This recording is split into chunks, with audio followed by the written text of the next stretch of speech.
$1.25. Cannot be combined with other offers. See store for details. Looking for the perfect spot to watch the game and enjoy amazing food and drinks? Look no further than Fieldhouse American Sports Pub. Family owned and operated, Fieldhouse is passionate about creating a fun, welcoming atmosphere for everyone. Spice things up on Tuesdays with Taco Tuesday. Buy any order of our delicious tacos and get a refreshing margarita for just $6.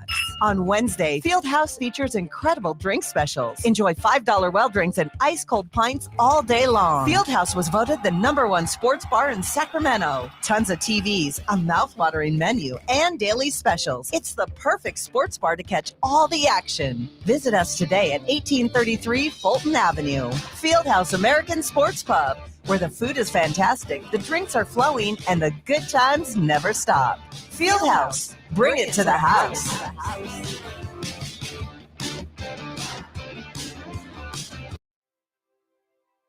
The holidays can be a time of increased stress for those struggling with opioid or stimulant addiction. They can also be a time for pause, reflection, opportunity, and new beginnings.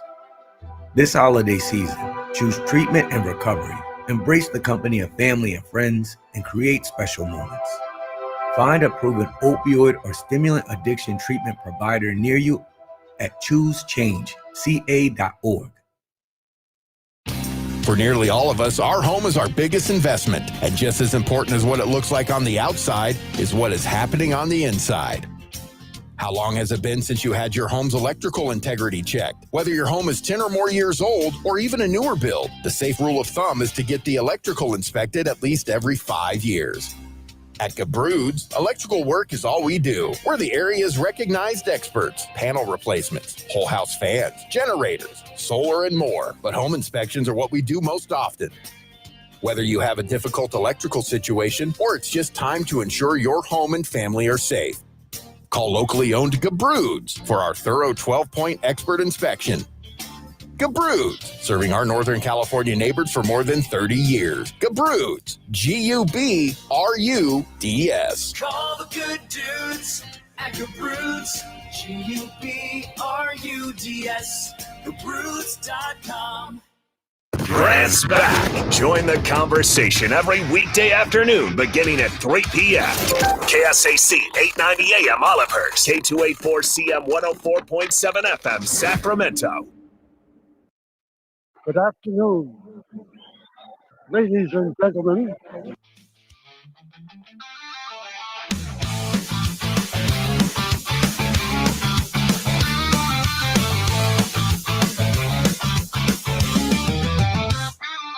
Grant's back, and here to win.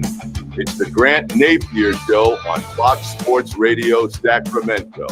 Now, Grant Napear. Hey, good afternoon, everybody. If you are a veteran, thank you. Thank you very much, and happy Veterans Day. We honor you, and we salute you every day, not just on Veterans Day. Thank you very much. Thank you. We appreciate you. Hope you're having a great day. Rhino, I love the picture you sent me. I love that picture you sent me today from your dad, man, on Veterans Day. That was awesome. Love that. Awesome. Glad Absolutely you liked it. Awesome. Yeah, it's a pretty cool pic. Thank you for your service, Pops. Yeah, thank you. And to my dad, who was in World War II, if you can believe that, in the Pacific Theater. I always tell the story of my dad being at the Polo Grounds on December 7th, 1941, as a 15-year-old, watching the New York Giants play the Brooklyn Dodgers. A lot of people go, whoa, what? That's right. The Brooklyn Dodgers were a football team, too, and he was at the Polo Grounds on December 7th, 1941, and then less than 3 years later would find himself on a Navy vessel leaving Treasure Island. That's right, leaving Treasure Island to head out into the Pacific in World War II. So we thank all veterans today. But I love that picture, Rhino. What a great picture your dad sent you. That was awesome. Awesome. I'd love to see the after photo after being in that jet. Oh, wow. Yeah. Yeah. That was always a dream of mine. You know how the military will in fighter jets when they do air shows, like when the Blue Angels or whomever come in for air shows, and every now and then they would have a local media personality go for a ride and promote it for the upcoming show. And I had an opportunity once, but I was on the road with the Kings and could not do that. That's always been a dream of mine. Obviously, I can't do it now. I'm too old. But that was always something I wanted to do. I always wanted to experience that. Yeah, it's one of those things you have to train for it, and you got to do a little bit of classroom work, I think, to go up with them. That's what I'm too old for it now. But I would do that. I would have done that in a second. I would have loved to have done that. I think that would have been just an incredible experience. So again, if you're a veteran today, thank you very much. We greatly appreciate you. And I wanted to start off the show by stating that, and I think it's that's another trend that I've seen in my lifetime. The fact that it is customary now to really appreciate and respect our veterans on a level that it was not like that when I was growing up. It was not like that when I was in my early adulthood. You wouldn't see really standing ovations at games when they showed a person in a military uniform at a game or what have you. And I'm not going off on a tangent here. I'm just telling you that it's so great that we truly recognize our veterans now on a full-time scale, because when I was younger, that wasn't the case. And for our Vietnam vets, they would be the first ones to tell you what it was like when they came back from Vietnam, that they weren't appreciated, that they weren't honored, that they weren't saluted. And I'm just so thankful now that, it's really not only customary, it's done and it's acknowledged, and it is it's something that's great. I'm a real big fan of it. So awesome. Absolutely awesome. Really good. All right. On this Veterans Day, the Kings are in action. Of course, the big news today is coming out of Dallas and Nico Harrison, and we'll talk more about that from the 650. Thank you, Grant. I was in the Army in the late 80s and then moved to the big city of Sacramento to go to Sac State. Thank you, Jordan. We appreciate you. Thank you very much. So the big news coming out of Dallas today, we'll get to that in a moment. But again, the news here in Sacramento, the Kings and the Denver Nuggets. Late start, which is not ideal. Not ideal, but it is what it is because of the nationally televised game.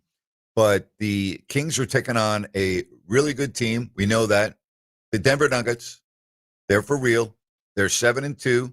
They've only had 3 road games, so they've had a very lopsided schedule with 6 games at home. They are well rested. They last played on Saturday. The good news for Sacramento is Sabonis will play. And the bad news is they're playing Denver. Now, you can beat Denver. It's not like you can't beat them. It's not like they're going to come in and, you have no chance. If you play an A game, which I think it will take, you can beat Denver, right? Now, if they play an A game and you play an A game, they're going to win. But if you play an A game and they play a B game or less, you can win the game. So go out and play and see what happens. Right now, when you look at the West, if you look at the 10th spot, which to me, that's not what you strive for. But I'm just saying, if you look at the 10th spot, that's 3 games under 500. That's Memphis right now in 10 at 4-7. Conversely, in the East, 10th is Boston, and that's 5-6. Now, do I think it's going to stay that way, where a really bad record gets you into 10th in the West? I don't, because I do think at some point the LA Clippers are going to play a little bit better. I think at 3-7, I don't see that lasting.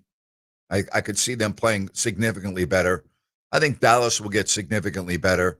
Utah, no. New Orleans, no. So, and I think Memphis, once they get things ironed out, I look at the talent on that team, I could see them. Although, from what I'm seeing, I'm not real confident that would happen, but I could see it happening just based on the talent on the team at 4-7. But again, the goal is not just to get into the 10th spot. The goal is to get into the top 8 after the play-in. That's the goal. And I know if you're 7, 8, 9, or 10, the only way you can accomplish that, right, is by winning the play-in, right? Because there's 2 teams out of 4 that are going in the 7th, 8th, 9th, and 10th, and that's really what you're trying to accomplish. And then you're winning your token of thank you. You won 2 games or 1 game. Well, in this case, it would be 2 games because 8 plays 1. You get to play the Oklahoma City Thunder. Yeah, that's going to be great. And 4 games later, you're like, what happened? that's what that would be like. How about the San Antonio Spurs? How about Victor Wembanyama, the 21-year-old phenom? I mean, unbelievable. Victor Wembanyama, 36 minutes, 38 points, 12 rebounds, 5 assists. Oh, let's not forget about the 5 block shots. Unbelievable. Victor Wembanyama dunks on people's heads, takes step-back threes. He was 11 of 19. He was 6 of 9 from downtown. He was 10 of 10 from the line. Rhino, Victor Wembanyama, if he remains healthy, is going to dominate this league like never seen before. Never. We've never seen anything like Victor Wembanyama.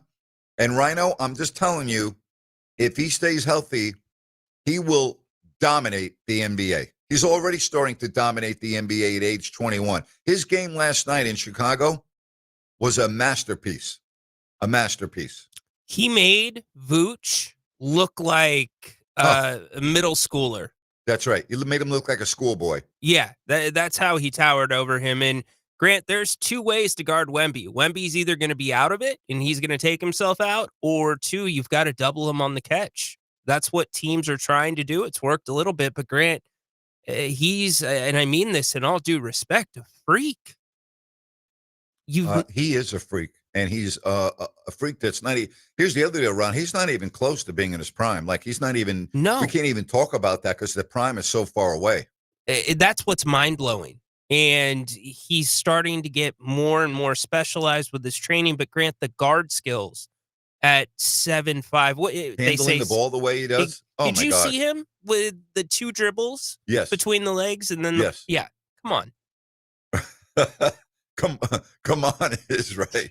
I mean, come on is right. 121 to 117, the final last night. So, when you look at the West right now, you have the Thunder at 10-1. The Spurs are 8-2. Then you have Denver at 7-2, and the Lakers are 8-3. Not good news for Phoenix. I don't know if you saw the news, but Jalen Green's going to be out at least 4 to 6 weeks.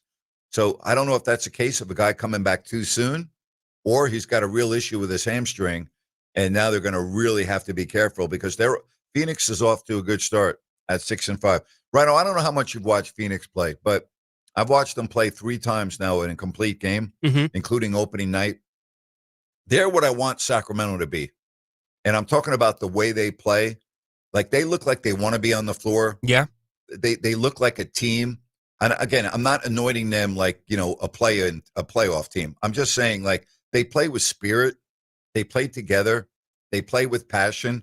Like, they look like they want to be on the court together. That's another thing. When I watch the Kings, I don't get that feeling, right? I don't get that sense of that. I guess the word is chemistry. It's like, it's the same thing when I watch the Bulls, right? When I watch this Bulls team, and they're rebuilding, that's what they've been doing. They look like they're all together. They look like they're having fun, genuinely fun. They look like they genuinely like when their teammate does something good. It's not manufactured. I don't see that in Sacramento. No, I don't. You just took the word out of my mouth. Fun. Doug Christie has talked about basketball should be fun. And in Phoenix's case, the ball's moving. They're getting up and down the court. Everybody is contributing. And it looks like that fun is there right now early on. Now, I think we're about 10 games away from really evaluating teams and also using the point differential as a barometer. But I will just tell you this. I find it very interesting, Ryan, that the top 9 teams in the West right now all have plus point differentials. Yeah. And the only one that doesn't is the team in 10th. And, of course, they're below 500 by 3 games at 4-7, and they're minus 4.9. But all of the teams ahead of them are at least 500 or better. Right. And they all have significant positives. They're all plus. I mean, I find that to be very interesting after 10 games. Well, unless you're a team that has dramatic swings night to night, like the Kings were a couple of years ago. Yes. If you're at 500, you should have a positive point differential, or at least you should an even point differential. You should. But the difference here is, and again, maybe you have a different take on it because you studied the numbers a lot more than I do. Normally, you'll see the 9th and 10th place team like 0.1, 0.3, 0.4. And again, it's only 10 games, so I don't want to go overboard on this. Portland is plus 1.3, and they're 509th, and that's the lowest of all the teams that I just mentioned. That just kind of struck me when I looked at that. Yeah, they've been playing a lot of close games, though, Grant. They've had 1 or 2 wins and blowouts, but for the most part, they have been grinding it out. Well, just to give you an example, Atlanta in the East is 8th. They're 0.5, and Orlando is 11th, and they're plus 0.1.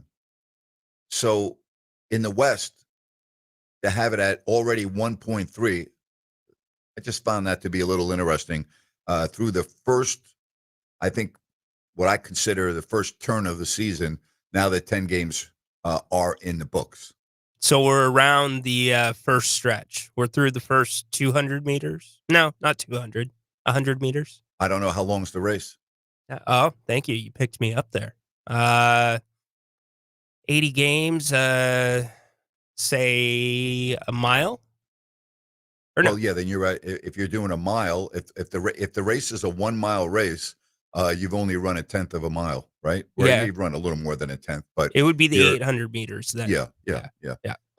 Someone said, what do I think of the reports the Kings will explore Sabonis DeMar Zach during the season for trades? Well, we've been talking about that all summer, that's what they were going to do. I mean, I'm not surprised by that. We've been discussing that was going to be, this team was going to go through a big transition during the year, that they had been trying and would try to trade Levine. They would try to trade DeRozan. I've been on record for the last several weeks saying that the veterans on this team are already telling their agents to get them out of here if they were to get off to a slow start. And now that they are off to a slow start, I've made that very clear. That's not a surprise to me. So there's nothing going on other than the fact that this organization will not tell their fans what their goal is, what the plan is, other than 6 principles that they're going by, which, quite frankly, right now, we went over this yesterday. Well, a couple of those principles are not being followed already, and we're not even to Thanksgiving. So I don't really pay attention to what I hear and what I don't hear. I pay attention to what is going on in front of me with my eyes and what I know to be reality. And the reality is that the Kings would trade Zach LaVine, DeMar DeRozan, and I believe Sabonis today if they could. I don't know if they would pull the trigger on Sabonis right now unless it was a team that's like, he's the guy for us. Like Orlando went and got Desmond Bane. Now, those were the names we expected, Grant, but the names that we didn't expect, and there's no reporting saying that this is going on, but you've got to imagine, and you've said this, Keon Ellis's agent has to be of course, piping up in his ear about what has happened, especially last game with the fans chanting for him. That, to me, is a little bit more alarming because the names minus Sabonis weren't going to be part of this future going forward, this rebuild, whatever you want to call it. But I expected Keon Ellis firmly to be one that was. NBA schedule tonight. In addition to the Kings hosting the Nuggets, the Jazz are at home against Indiana. Warriors are on the road in OKC. Celtics at the 76ers. And Memphis is in New York to take on the Knicks. And the Nets at 1 up and 9 down take on the Toronto Raptors. So in all likelihood, Memphis will lose tonight. I would project to go to 4-8. And the Knicks, I would be surprised if they don't beat Memphis at MSG. So that is your NBA scoreboard or score. Well, they haven't started yet, but that is your schedule. And then, of course, tomorrow the Kings are, all right, in action again, taking on the Atlanta Hawks. And a late start tonight. The game probably won't end until 10:15 or 10:30. And the Hawks last night won on the road. They beat the Clippers 105-102. What do you think's wrong with the Clippers? Just too old? Yeah, I think there's a lot of distractions right now in that building as well.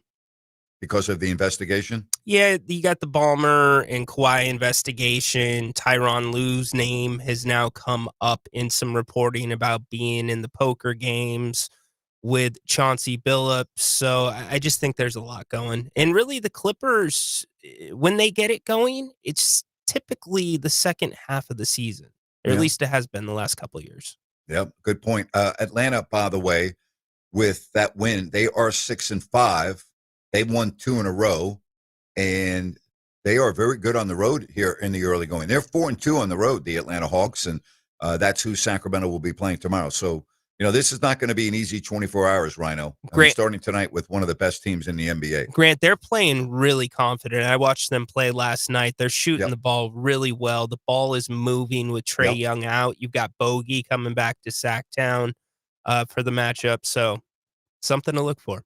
Yeah, absolutely. Hey, I want to talk to you about Village Financial Group and what they can do for you when it comes to real estate. And somebody that I have known for a long time, 25 years, and that is the owner of Village Financial Group and broker, and that is Spence. Love Spence. And, things are starting to turn around in the world. Properties are selling. People are starting to act and really get properties before the holidays and the new year. There's a lot of available properties to choose from. So here's the bottom line. Buyers have much more power than they did. And with the rates being at or below 6%, it is definitely spurring the economy again. And if you're looking for a home equity line of credit, buying, selling a home, Spence is a very creative financing specialist, and he has access to private money. Now, I talked about all the properties available. Check them out. Just go to vfgloans.com. You'll actually find over 9,000 properties available for purchase. That's vfgloans.com. Call or text Spencer at 916-805-4868. That's 916-805-4868. Hey, ask about the investor special. It makes sense to call Spence at Village Financial Group, 916-805-4868. Village Financial Group, looking out for your best interest. If you want to give me a call today or on the text line, 916-779-0929. On this Veterans Day, we salute you right here on Fox Sports Sacramento.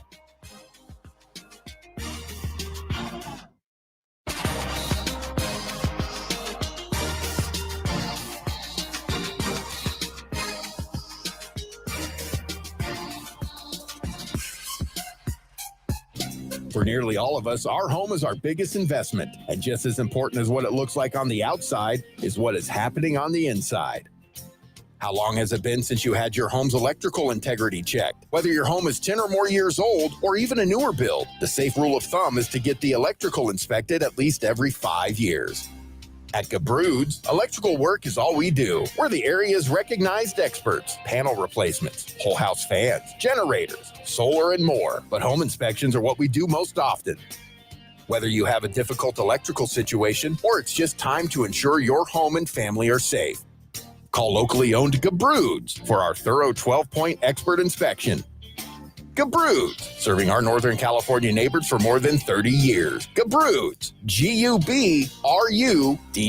Call the good dudes at Gabrud's, G-U-B-R-U-D-S, Gabrud's.com. At Downtown Ford Sacramento, we're proud of our long heritage. We've consistently provided Ford cars and trucks to families and businesses in this region for over 100 years. If we think about it, practically every kid who grew up in this town at one time or another rode around in a Ford that we sold to their family. We've served multiple generations of local farmers and ranchers who got their rugged Ford trucks from us. We've also provided many of the emergency vehicles that you see out doing the people's work every day on the streets. All of us at Downtown Ford, from our top-notch service department who keep your Ford running like new, to our dedicated finance team and the guys and gals in our showroom, we thank you for generations of love and loyalty to us. And for that love, we say right back at you. We're doing Fords just like we always have. Come see us any day of the week or visit us online at downtownfordsacramento.com. Wouldn't it be great if life came with a remote control? You know, you could hit pause when you needed to, or hit rewind, like that time you knocked down that wasp's nest. Uh-oh. Or that time you forgot to roll up your windows in the car wash. Fantastic. Yeah, a remote control would have come in handy then. Well, life doesn't always give you time to change the outcome, but prediabetes does. With early diagnosis and a few healthy changes like managing your weight, getting active, stopping smoking, and eating healthier, you can stop prediabetes before it leads to type 2 diabetes. It's easy to learn your risk. Take the 1-minute test today at doihaveprediabetes.org. Life doesn't come with a remote control. Yikes! So you're on your own with the wasps. You have the power to take control of prediabetes. Visit doihaveprediabetes.org today. That's doihaveprediabetes.org. Brought to you by the Ad Council and its prediabetes awareness partners.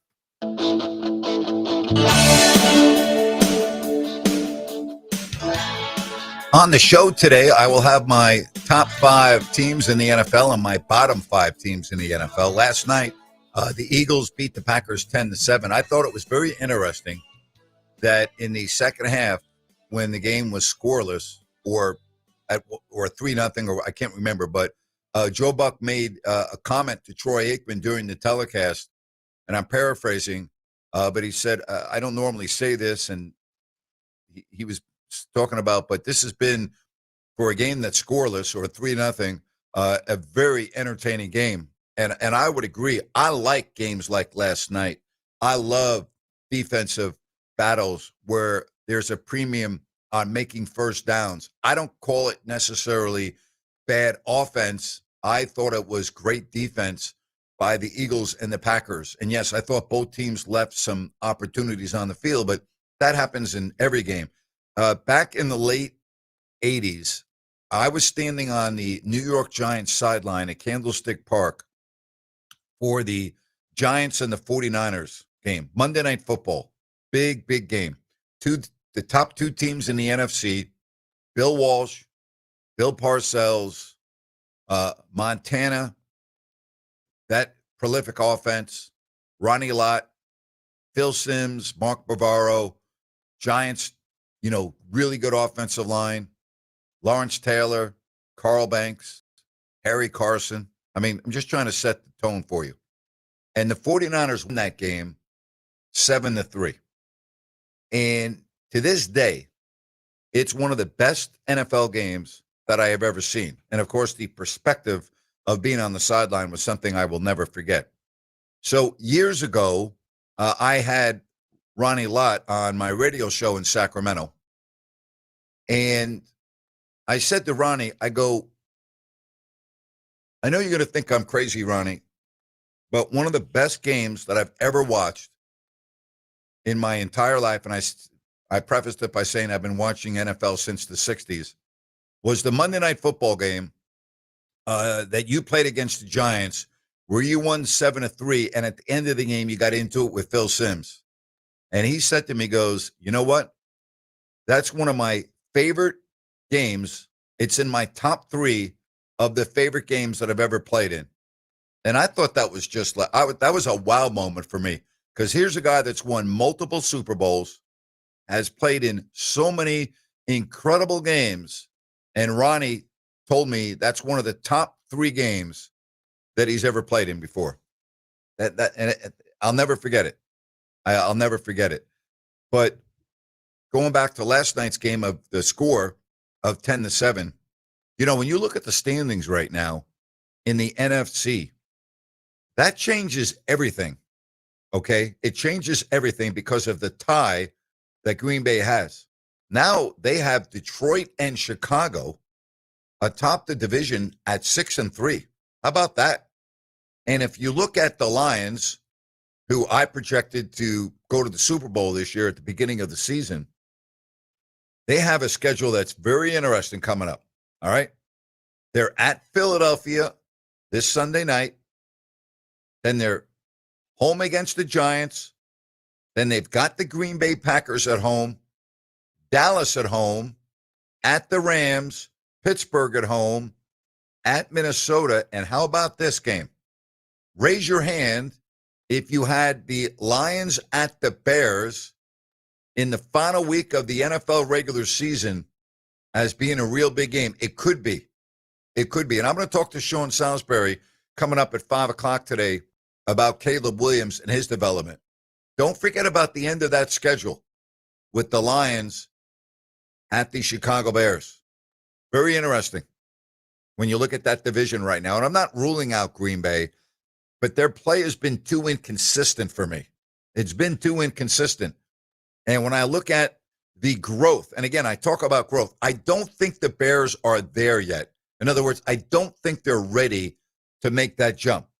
They are at Minnesota coming up this week, home Pittsburgh, at Philly, at Green Bay, Cleveland home, Green Bay home, at San Francisco, Detroit home. They got a brutal schedule. I don't see them surviving that, but I got to give them credit because they got off to that bad start. And Ben Johnson's got that team playing very well. Williams looks like, finally he's going to be that guy. So NFL, right? NFC, and I'm concentrating on that. The big game this week, Seattle and the Rams, both at 7 up and 2 down.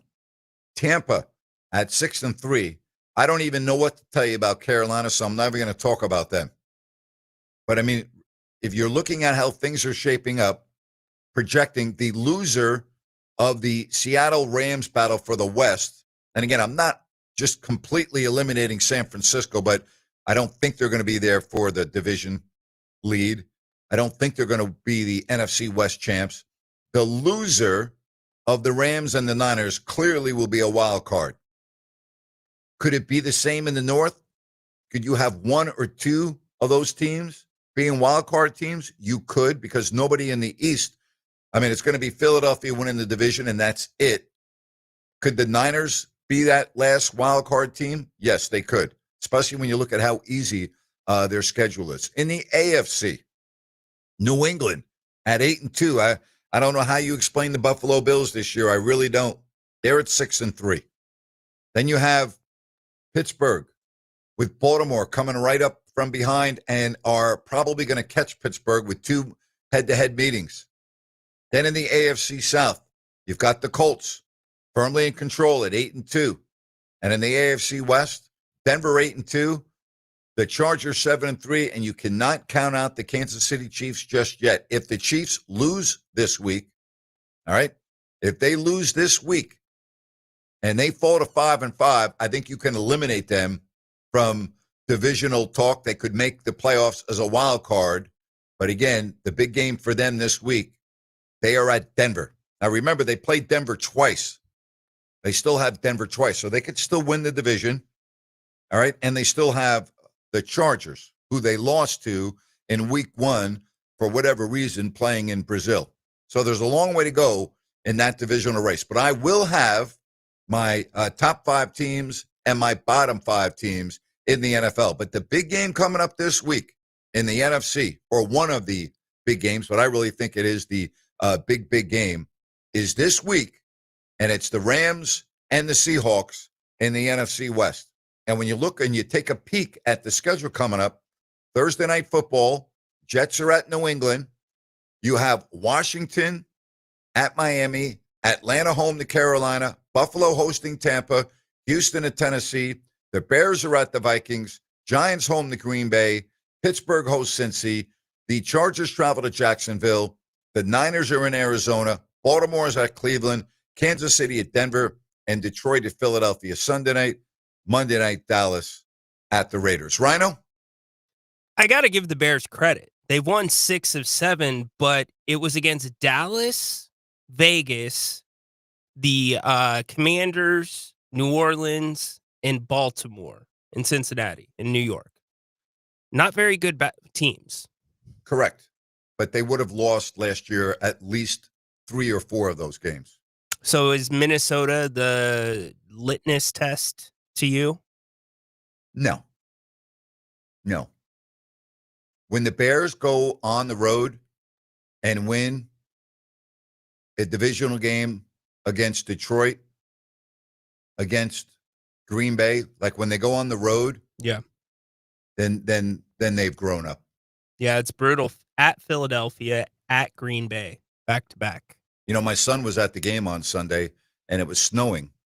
He sent me a video of the snow starting to fall in Chicago, and I'm like, yeah, that's Chicago for you in early November. That's what you can get. Enjoy. That's football right there. I love that. Yeah. There were so many times I stood on the sideline at Soldier Field covering the Bears when I was freezing back when they were the best team in the NFC and the year they won the Super Bowl. Oh, standing on the sideline at Soldier Field in December, that's not fun. That is not fun. So, I did that many times. I've had so many amazing experiences being field level on the sideline for NFL games. Like there's, that you Ryan, you talk about being close for hockey on your virtual reality glasses. Yeah. Like when you stand against the glass at a National Hockey League game, like it is absolutely, it's hard to put into words. When you are on the sideline of an NFL game, like TV, as good as TV is now with microphones and high definition and slow motion and everything, it still does not even compare to what it's like being on the sideline, seeing and hearing the violence. I'm going to use the word violence. Like the violence does not come through on TV like it does when you're standing on the sideline in person. It's unbelievable. The speed of the game when you're standing on the sideline, the speed of the game is incredible. And how big the guys are, too. Oh, my gosh. It's unbelievable. It really is. So, it is absolutely unbelievable. I know your story when you didn't wear 2 pairs of socks. Yep. And your dad picked you up there. Yep. But professionally, what's the coldest game you've ever been at? Professionally, I'd have to think about that. Well, it would have to be at Soldier Field because after that, I worked primarily for all intents and purposes, of warm weather climate. Like you weren't going to deal with snow and ice in San Francisco covering the 49ers and or the Raiders. So it would have to be in Chicago in the mid-'80s, standing on the sideline at Soldier Field. All right. Yeah. Hey, the NBA season tips off, and so does DraftKings' newest fantasy game. DraftKings Pick 6 is the easiest way to play for big wins, with every possession giving you a shot at real money. It's very simple how to play. Just pick more or less on 2 or more stats and unlock the upside every game brings. The better your picks, the better your payout. Pick 6 is available in your state, plus new DraftKings customers get $50 in bonus picks with just a $5 entry on your first pick set. Don't just watch basketball, cash in. Download the DraftKings Pick 6 app now. Use code KSAC. That's code KSAC. Play just $5, get $50 in Pick 6 bonus picks. Make the call, ride the upside in partnership with DraftKings Pick 6. The crown is yours. Gambling problem? Call 1-800-GAMBLER. Must be 18 plus. Age and eligibility restrictions vary by jurisdiction. Void where prohibited. 1 per new customer. Bonus awarded is non-withdrawable Pick 6 bonus picks that expire in 14 days. Limited time offer. See terms at pick6.draftkings.com/promos. When we return, my bottom 5 teams in the NFL right here on Fox Sports Sacramento.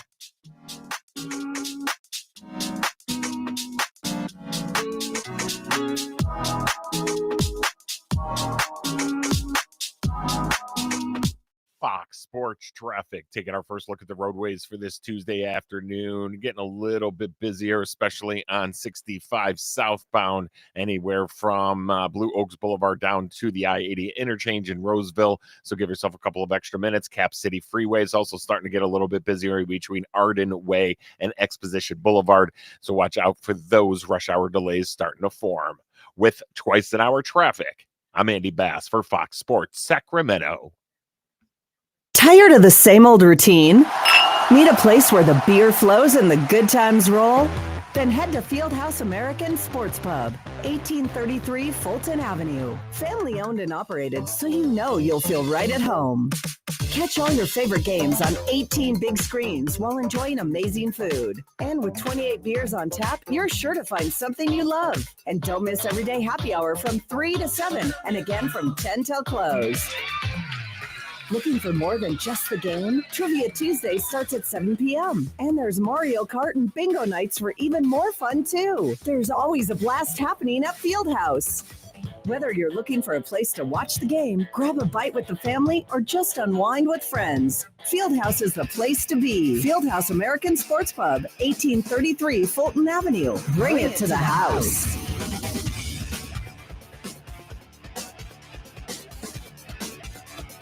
Looking for the ultimate night out? Welcome to HQ Showgirls, Sacramento's premier adult gentlemen's club. We're the only topless club between Reno and San Francisco serving alcohol, beer, wine, and champagne. All inside over 6,000 square feet of pure excitement. Planning a party or a VIP night? Call our VIP manager now at 916-389-0199 to book your table. Come experience the energy at HQ Showgirls, 851 Richards Boulevard, Sacramento. Open 9 p.m. to 3 a.m. Sunday through Thursday and until 4 a.m. Friday and Saturday. Visit hqnightclub.com, where the night begins and never stops. Remember, always be generous with the nutmeg. Just eyeball it. Okay. Mom's wisdom has served you well, but now it may be your turn to guide her. Hey, I'm worried about Mom. She keeps forgetting her famous sweet potato pie recipe. Some things come with age, sis. And some don't. Knowing the early signs of Alzheimer's in a loved one will help you make the best decisions for your family. Visit 10signs.org to learn the signs. Brought to you by the Alzheimer's Association and the Ad Council. Hi, I'm Ryan Blaney, a third-generation race car driver, and I dedicate a lot of my time going fast.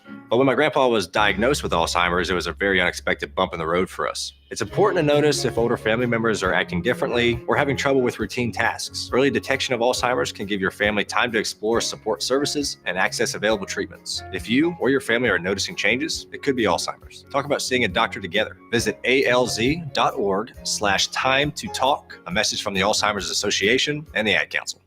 Hi, I'm Ryan Blaney, a third-generation race car driver, and I dedicate a lot of my time going fast. But when my grandpa was diagnosed with Alzheimer's, it was a very unexpected bump in the road for us. It's important to notice if older family members are acting differently or having trouble with routine tasks. Early detection of Alzheimer's can give your family time to explore support services and access available treatments. If you or your family are noticing changes, it could be Alzheimer's. Talk about seeing a doctor together. Visit alz.org/time to talk. A message from the Alzheimer's Association and the Ad Council.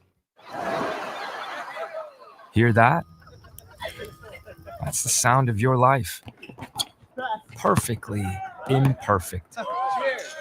Beating in rhythm to the world you've created. But every time you drive after drinking, music gets drowned out. Your life sounds pretty great. Don't let a buzz ruin it. Buzz driving is drunk driving. Don't drive buzzed. A message from NHTSA and the Ad Council.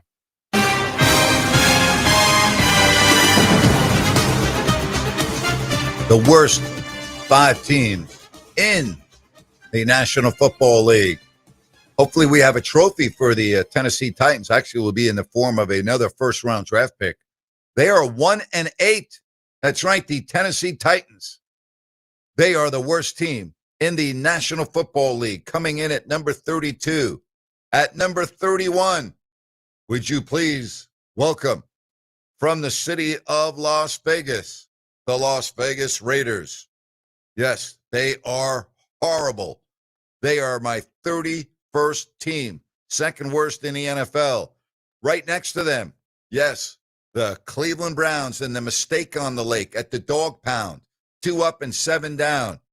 And you wonder how much longer Kevin Stefanski has. They come in at 30. So I've got Tennessee, the Raiders, and the Cleveland Browns at number 4. All right, you ready for this? Welcome to my worst 5 for the first time this year. You might be 3-6, but you've lost 6 of 7. The Cincinnati Bengals are now one of the worst teams in the National Football League. You just lost to the Jets. So you are my 4th worst team in the National Football League. Now, who do I have there at number 5? Here are my candidates. There are 3 of them. The New York Giants at 2-8. The New Orleans Saints at 2-8. And the New York Jets at 2-7. Now, the Jets have won 2 in a row, but they just beat Cincinnati. And before that, they beat Carolina. And even though Carolina is a 500 team, when they're bad, they're really bad. So if I look at the totality of everything between those 3 teams, it's really hard to pick one. All right? It's really hard to pick one. I look at the Saints, and I look at their schedule, and I look at the fact that, they've been competitive in some of their losses, like New England 25-19, right? Like San Francisco 26-21, Arizona 20-13. I mean, am I going to get excited because they beat Carolina 17-7? No, I'm not. I've got the Saints as my 5th worst team in the National Football League. Now, if you're a Saints fan, you might be saying, wait a minute, Napes. They beat the Giants. Yeah, they did, but the Giants really, had 5 turnovers in that game, and they beat themselves. I'm looking at the Giants, how they've lost the game in the final 2 minutes, 3 minutes, 3 times this year, at Dallas, at Denver, right? The game against Chicago. So for that reason, I've got the Saints in there. Rhino, you have any changes that you would make to my bottom 5 teams in the NFL? They're all bad. Boy, they are, aren't they? Yes, they are all bad. They are all bad. And I could easily have put the Giants in there. Yeah. The Jets wonder, are in there. Do you give extra credit if it's a forced turnover or an unforced turnover? Yeah, no, I look at everything, but I can't look at every turnover that every team makes when I do this. I'm looking more at the score. But yeah, of course, absolutely. Forced turnovers and unforced turnovers. That's why I've always said I'd like to see a stat change with quarterbacks the same way we have with pitchers in Major League Baseball. What do we have? We have an earned run average when you look at pitchers. So, why should a pitcher be penalized in terms of numerically with statistics when there's a routine ground ball to second and the second baseman boots it, and then instead of getting out of the inning, all right, or that error leads to more runs in the inning, even if there's 1 out, it's an unearned run, and it doesn't count against the pitcher. There are 2 stats, and I've said this for years and years and years, that need to be changed as it relates to quarterbacks. Number 1, Hail Mary interceptions. Yep. All right, what are we seeing now in the NBA, Rhino, at the end of quarters when the clock, if you are beyond the half-court line or whatever it is, does not go against your field goals. That's exactly attempts. Right. Okay. Why should a Hail Mary interception count against the quarterback? And why should a perfectly thrown ball to a wide receiver that goes right off the receiver's hands and into a player wearing the other team's jersey that's intercepted, that's not really an interception that the quarterback threw. That's a mistake that was made by the receiver. Now, I'm not talking about a ball that, is up high that goes off the receiver's fingertips. Yeah. I'm talking about a ball that should be caught 99 out of 100 times. And we see it every week in the NFL. That shouldn't count against the quarterback. That shouldn't go against the touchdown to interception ratio. That shouldn't go against the quarterback rating. If we're really going to talk about bonuses that quarterbacks get for performance, if we're really going to talk about fantasy football and all of that, even though I don't know how you would change that in fantasy football, but the point is, why should that go against a quarterback's rating? Why should that affect a quarterback's numbers when we have mechanisms for that now in both the National Basketball Association and Major League Baseball? Well, you're throwing the ball, and because football is so traditional, would you create a drop category for the receiver? Yes, 100%. Okay. I'm on board with that. But why should that go against the quarterback? It should like Hail Marys. Yeah, but that makes sense. It needs to be documented somewhere, though. Yeah, like I'm you know me, I watch every Giants game every week. Eli Manning didn't care about his touchdown to interception ratio. He didn't care. At the end of a half, you know, if he could throw the ball far enough into the end zone, he threw the ball hoping to get a bounce and a score. When they had the ball at the 50-yard line or his own 45 or whatever the case may be, or his own 40, he would launch the ball and get it picked off a lot. He didn't care. He's trying to score. A lot of quarterbacks don't do that at the end of a half. End of a game's different, but a lot of quarterbacks, you know, they don't even do that at the end of a half. He didn't care. He did it all the time. Yeah, and if you're Aaron Rodgers, he's going to not like that because he's going to want to get credit for the touchdowns that he throws. Well, you should still get credit for the touchdown. For the I completion. think if you throw a touchdown on a Hail Mary, you should get credit for that. That's But true. I don't think you should get penalized for throwing if you make a 3-quarter shot in basketball, okay, and you get a 3-pointer, they're not going to take it off the board. You're going to get credit for it, but now they're not counting it as a field goal attempt if it doesn't go in. True. If you're Matt LaFleur, are you throwing a Hail Mary last night instead of the kick? 100%. The kick was not obtainable, especially with the quad injury that the kicker had. A 63-yarder in that weather at Lambeau was stupid. Yes, I would have definitely tried a Hail Mary, assuming that my quarterback could throw the ball that far. I was in Wisco during the summer when it got windy. It was chilling, and it was still the summertime. Like, that wind hits different this time of year. Yeah, now the only difference would be when you talk about the wind, if the wind was at my back, then that's a different situation. Because here's the deal. All coaches know what the maximum limit is of their kicker on that specific day because that's what they do before the game. Right. And they track it. And they know what their kicker can kick based on the weather conditions, including at halftime. They do the same thing. All right. So, like, they know. I don't think that even if it had been a good snap, a good hold, and the kicker got his leg into it 100%, I still don't think it would have been good. Yeah, well, it makes sense to me. No, he did. He actually got a practice kick. You saw that. It was just short, but what he... But you just said it was just short, right? Yes. So that's why I thought they probably should throw the Hail Mary as well. Not to mention, it's like kicking a rock when it's that cold. Well, it's not like it used to be like a rock, but yes. Okay, the ball is now... The balls that are used for kicking are a little bit different. Right. And they are kept, at a temperature that is better than it used to be. But by the time it comes out of the bag or whatever and it's on the field, yes, it is different. Hey, I want to tell you about DAS Mechanical, family owned and operated since 2018. They are HVAC retrofit and service specialists. That's right. They are specialists when it comes to HVAC retrofit and the service. Now, they also do new systems, whether you're a homeowner or businesses for commercial maintenance. They do it all. They serve Sacramento and Placer counties. And if you go online at dasmechanical.org, you can book online and you can check out all of their 5-star reviews and their numerous Best of the Best awards.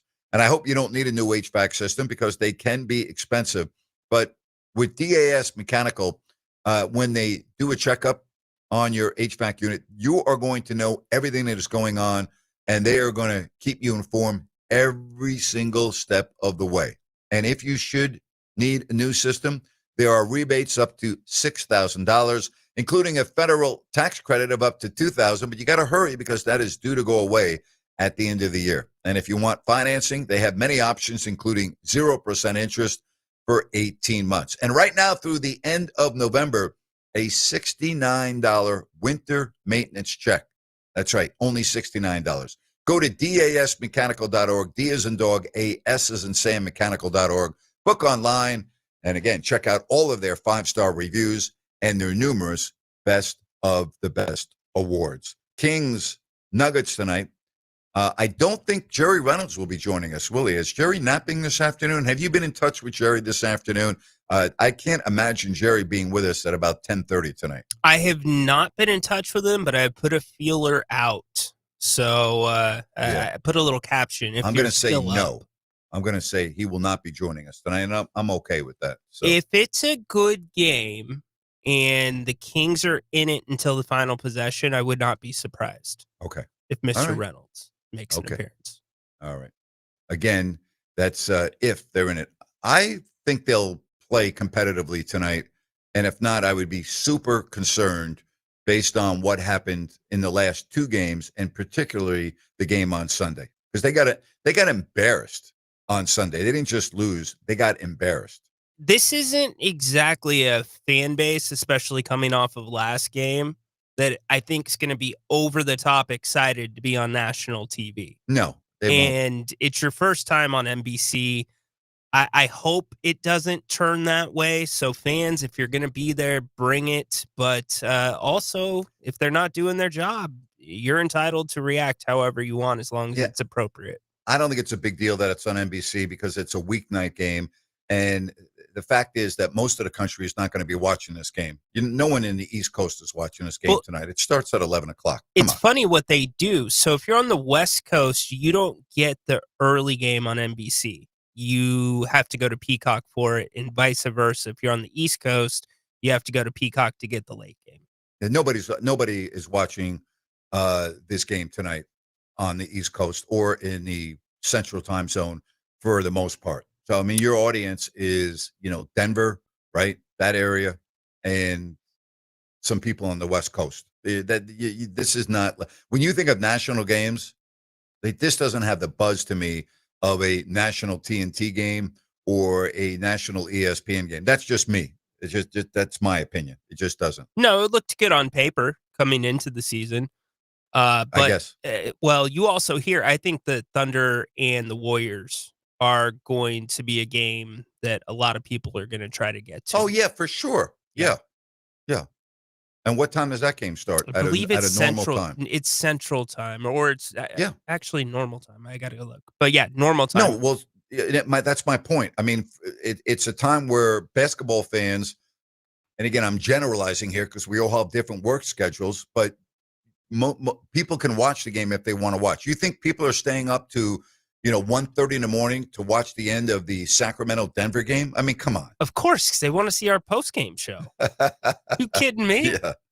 Oh, my gosh. Incredible. Don't forget Sean Salisbury coming up after Grant's rant. By the way, I already have my rant today, so you don't have to work too hard. I've already picked out my rant. Thanks for telling me now. Just kidding. No problem. I've got it taken care of. That's coming up at 5 o'clock. And then Sean Salisbury. We'll talk college and the NFL. We'll talk about Brian Dable. We'll talk about everything else going on in the world of football. That's coming up right after Grant's rant. 1 hour in the book, 2 hours left. We've got a lot going on here. My top 5 NFL teams. We'll do that next right here on Fox Sports Sacramento.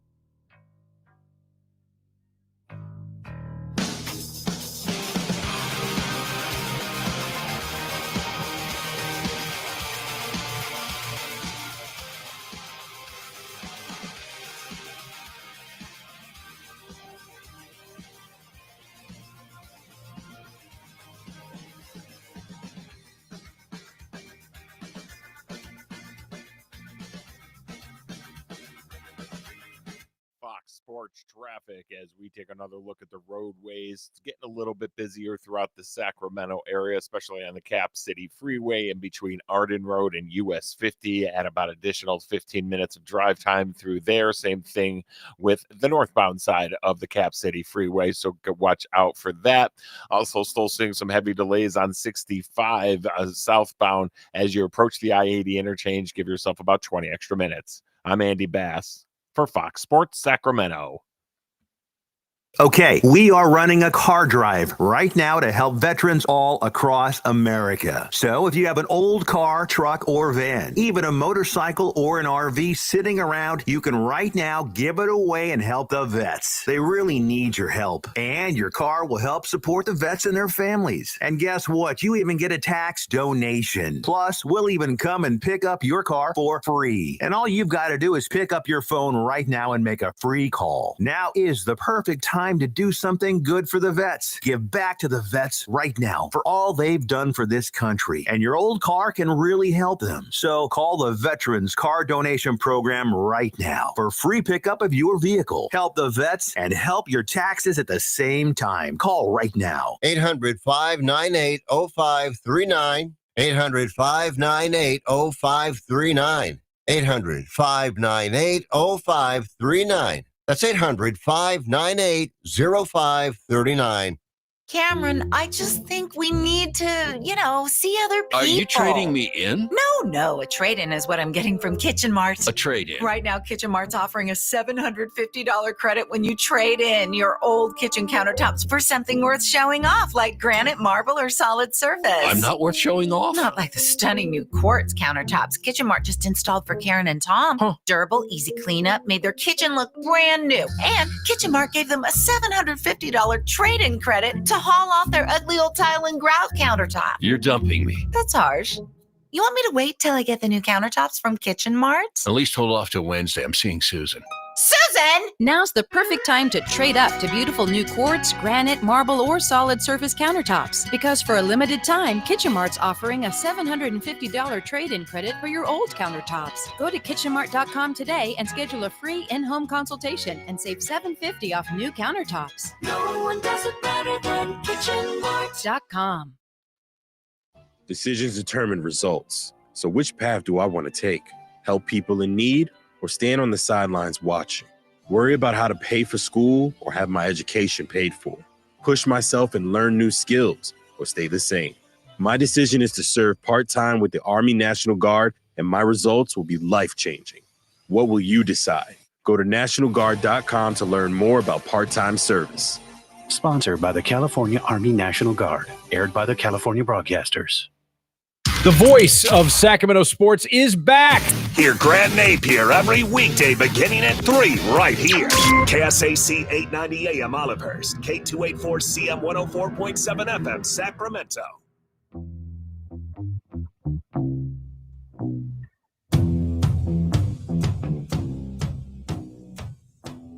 If you were a little bit late to the show today, two things. You can listen to the first hour on replay at 6 o'clock.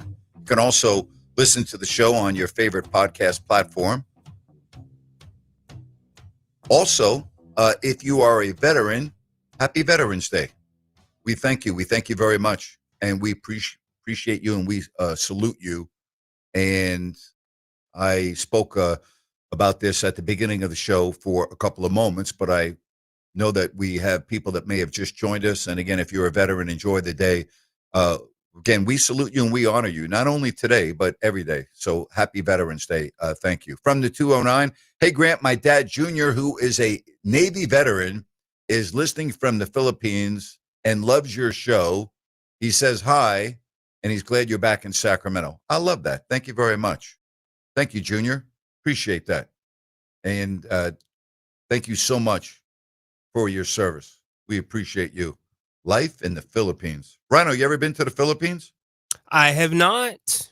No, me neither. I want to get there. I've never been to the Philippines, and I've only been to the airport, which is the worst airport in the world that I've ever been to in Manila, but I have not been to the Philippines. I want to go check out some of the beautiful islands over there. From my friends that are Filipino, it is a very close-knit community, even if you are not related. It's like if you're from there, you are family, and I really like the food, too. Lumpia, give me some of that all day. Huh?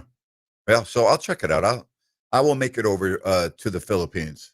If I do, maybe Junior can show me around. Yeah, how's that? There you go. Right? Yeah. Junior can tell me where to go over in the Philippines. So I'll check it out. All right. Again, 916-779-0929, Sacramento and Denver. Before we get to my top 5 teams in the NFL, let's spend a couple minutes on this, Ryan. The last time the Kings played the Nuggets, we thought that the biggest mismatch on the floor was going to be Aaron Gordon, and that proved to be true. We can assume that Nikola Jokic is going to do his thing, because I'm just going to assume that that's going to happen again. So now you have Precious Achiuwa, who the Kings didn't have last week, and I would think he'll get the start on Gordon. I don't think he's going to win that matchup, but I think it could make life a little bit more challenging. Do you still think that's the key matchup tonight? Yeah, I think that's a big one. And then also probably Cam Johnson and DeMar DeRozan. Cam has had a little bit of a quiet season. He's only averaging 8 points per game, but we know that he can go off. And then Christian Brown too. That one worries me as well. It's the guys around Jokic that you can't let beat you. You got to let Jokic beat you and hope to have a chance. All right. So that's tonight. It's an 8:00 start. So a late show for us over on YouTube. If you don't like that, probably 10:15. I would say more towards 10:30. But, again, if you follow us, all right, and you are subscribing to our channel, then you'll know when we're on, all right? You'll know. Yeah. You'll know. And if you follow us on X, the live show pops up right there as well. You can watch it there and comment too.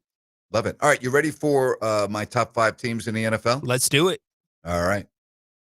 Number 1. I'm going to go with 1 and work my way down. Yeah, I love the Fox NFL theme music. Give it to me. I love it. Well, still in there at number 1, the Indianapolis Colts at 8-2, 6-0 at home, 2-2 on the road. To me, they are number 1 in the National Football League. Who's number 2 on my list? After watching Seattle, the Rams, after watching Philadelphia, those 3 teams are all in my top 5. But what order am I going to pick them? If I'm looking at Philadelphia, I like that the balance that they have. I don't know right now if I would pick them head-to-head if they went against Seattle or the Rams. As a matter of fact, I would not. So, my second best team in the National Football League. Yes, the suspense is building. The LA Rams by a whisker over Seattle, and we're going to find out that order will change after this week because they play each other in LA. To me, the Rams right now, the second best team in the NFL by a whisker over Seattle. They're my third best team in the NFL, but by a hair, they are really, really good. So, Indianapolis number 1, the Rams number 2, Seattle number 3. I got Philadelphia in there at number 4, 7 up and 2 down. And then New England at 8-2. Again, I'm leaving the Denver Broncos out because I just don't think they're that good. I'm sorry. I watch Denver and I don't walk away from the game going, boy, that's a great team. I walk away going, gee, how did they win that game? Right? I mean, after watching them play against the Raiders, unimpressive. After watching them play at Houston, unimpressive. Dallas, impressive against a bad team. Giants, unimpressive. Jets win, unimpressive. Best win of the year at Philly, very, very impressive. Second best performance of the year, a loss in Indianapolis. They don't do anything for me. They don't do anything for me. They really don't. And yet I respect the fact that they only have 2 losses. But, if we're talking about going head-to-head, and maybe I'll change my opinion after they play Kansas City this week. And I don't think the Chiefs are really the team that they've been in the past. But I'm sorry, Denver doesn't impress me. They really don't. Ryan, you switching anything in my top 5 teams in the NFL? I do got to ask about the Rams and the Seahawks. Not being a homer here, but they lost the Rams to the Niners once this season too. I know they got their win back this last week. What was the deciding factor? Well, I don't really the games in week 1 and week 2 of the NFL season or week 3 don't have as much weight as the games that have recently been played. I mean, Seattle lost to San Francisco in the first game of the year at home, where I think they should have probably won the game if you go back and rewatch the final couple of minutes of that fourth quarter. So that was week 1. And then the Thursday night game that the Niners beat LA was a very early game. So that doesn't have as much bearing on me when I'm looking at teams now. In other words, if Seattle played the Niners tomorrow, who would you pick? Seattle in the second. Okay. Right? And we just saw what happened if the Niners played the Rams now, because we just saw it on Sunday, and the Rams destroyed them. And you picked the Niners. What do you mean I picked the Niners? When we did our picks, you picked the Niners. I didn't. Well, but I didn't. I said I didn't think they would win the game. I said I thought that they would cover because the spread was 5.5.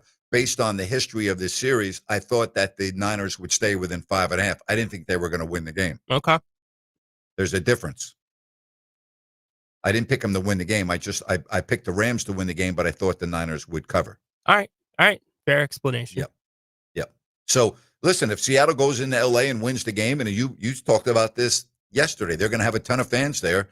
They'll probably be, depending on what the Colts do, they'll be number one on my list. If Seattle fans can take over MetLife Stadium, what do you think they're going to do down in SoFi? Sean McVay, my gosh. Pump the music up this week, my friend. Yeah, it's going to be the 12th man will be all over SoFi. Big time. Here are my teams that are just on the cusp. The Chargers at 7-3. And I still think the Lions are one of the best teams in football, but they got to become more consistent for me. They just do. They got to be more consistent to me. Just too many times when I'm looking at that team, I'm like, what happened? What happened? Right? So now that we're approaching Thanksgiving, that's normally when the NFL season gets serious. If you're relevant comes Thanksgiving, then you're good to go. You're good for the stretch drive.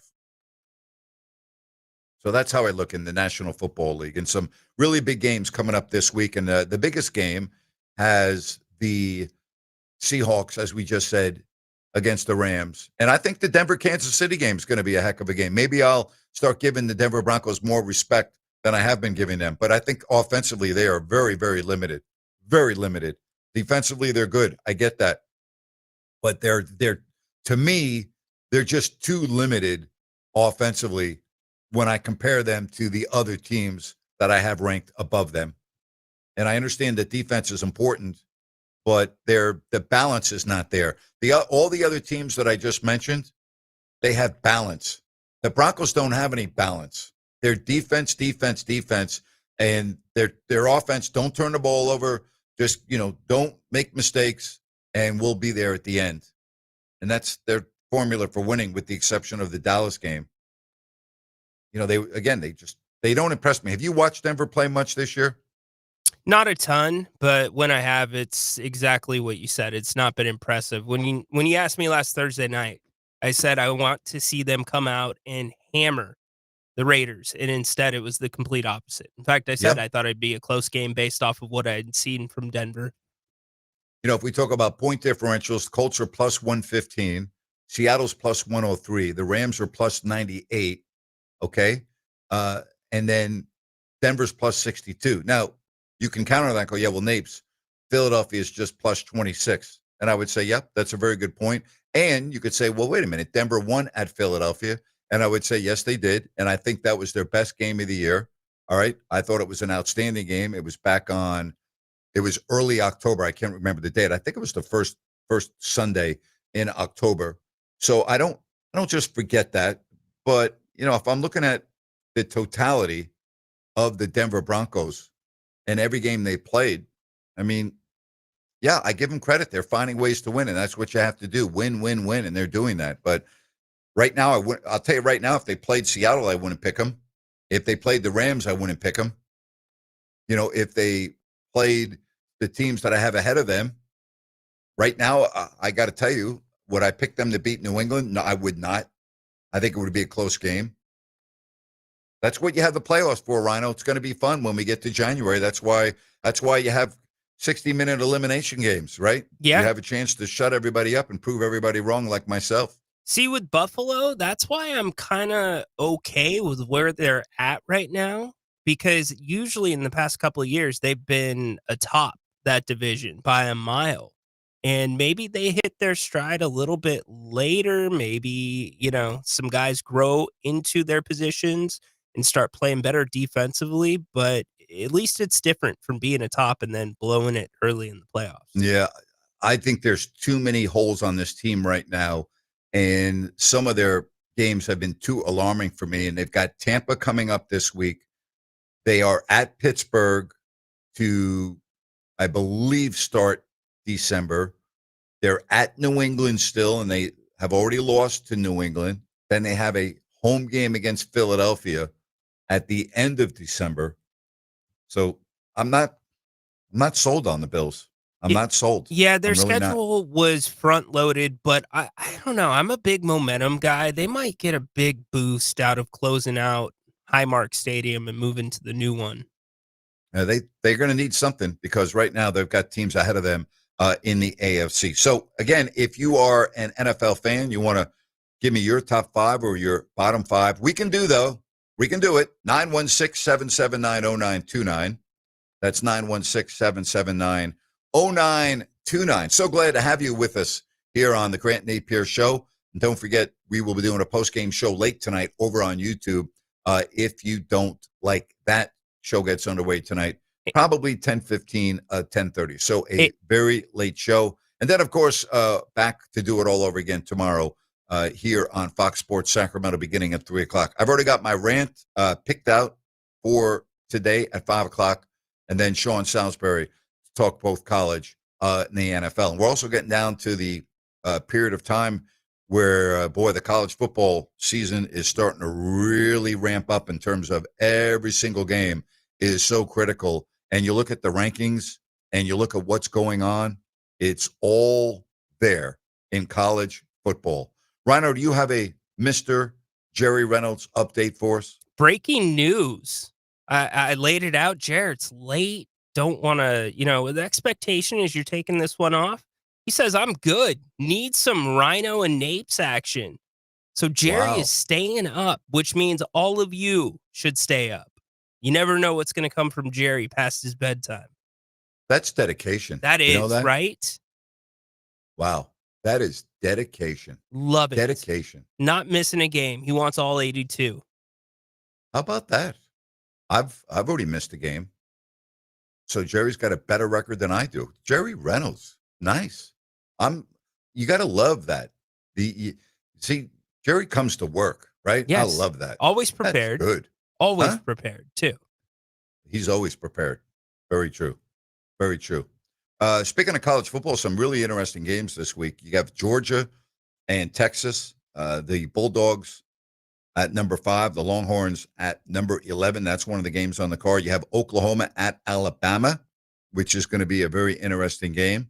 Oklahoma and Alabama, they're tied, who, of course, lost week 1 to Florida State, and everybody was panicking. So they're number 4, and they're hosting the 12th-ranked Sooners. So that's going to be an interesting game to keep your eye on in college football. If you are a fan out here on the coast of USC, they're ranked 19th. They're hosting 20th-ranked Iowa. Some of the games to look forward to this week in college football. But we're getting down to the nitty-gritty of the season, and the college football playoffs with these games are so huge. Ohio State, followed by Indiana, A&M, Alabama, Georgia. Ole Miss is 6th, followed by Oregon, Texas Tech, Notre Dame, Texas, and Oklahoma. All right, there you have it. I haven't really followed the Texas Tech Red Raiders, but they are 9 up and 1 down. So that's your top 10 in college football. I love talking about that from time to time, and I do love college football, and I do watch it. 916-779-0929. That's 916-779-0929. You can call the show with that number. You can text the show with that number. The Kings and the Nuggets tonight, we'll continue to talk about that. And when we return, I want to talk about what's going on in Dallas with the firing today of Nico Harrison. So, I want to get into that here this hour before we have my rant at 5 o'clock and Sean Salisbury coming up right after that. Is this too late? Should have this been done last year? And why now? And how much did the fans have to do with this in Dallas? And I think the fans had everything to do with this in Dallas. The fans completely turned on the organization, and they made it to a point where they didn't want to be a Mavericks fan anymore with Nico Harrison running the show. We'll talk about that when we come back on Fox Sports Sacramento. Fox Sports Traffic as we take another look at the roadways for this Tuesday afternoon. Brand new problem popping up on US 50 westbound at Bradshaw Road. 2 middle lanes are blocked off on that one. Stop and go traffic pretty much from Zinfandel Drive all the way up to that scene. So give yourself that extra time. I-80 westbound at Childs Road. That earlier accident still blocking the right lane as well. With twice an hour traffic, I'm Andy Bass for Fox Sports Sacramento. Traffic brought to you by Gabroods Electrical. Homeowners, for any electrical project you need done, trust the good dudes at Gabroods. Locally owned, 5-star service experts, and always transparent prices and solutions. Say goodbye to your electrical issues with Gabroods. GUBRUDS.com. Looking for the ultimate night out? Welcome to HQ Showgirls, Sacramento's premier adult gentlemen's club. We're the only topless club between Reno and San Francisco serving alcohol, beer, wine, and champagne. All inside over 6,000 square feet of pure excitement. Planning a party or a VIP night? Call our VIP manager now at 916-389-0199 to book your table. Come experience the energy at HQ Showgirls, 851 Richards Boulevard, Sacramento. Open 9 p.m. to 3 a.m. Sunday through Thursday and until 4 a.m. Friday and Saturday. Visit hqnightclub.com, where the night begins and never stops. Hi, it's Margot from Bennett's Restaurants. Looking for the best happy hour in town? Head to Bennett's, where every day from 2 to 6, you'll find flavor, fun, and serious value. Enjoy over 10 wines by the glass, country club-style cocktails like lemon drops, skinny margaritas, and crave-worthy share plates. Short rib tacos, chicken wings, calamari, and more, starting at just $6. It's upscale without the uptight. 3 locations, Roseville, Rockland, and Sacramento. Join us today or check out the menu at bennettsrestaurants.com. Snakes, zombies, public speaking. The list of fears is endless. But the real danger is in your hand when you're behind the wheel. Distracted driving is what's really scary and even deadly. Eyes forward, don't drive distracted. Brought to you by NHTSA and the Ad Council.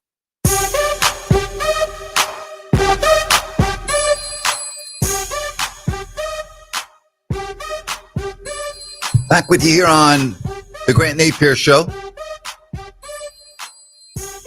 If you want to call the show, 916-779-0929.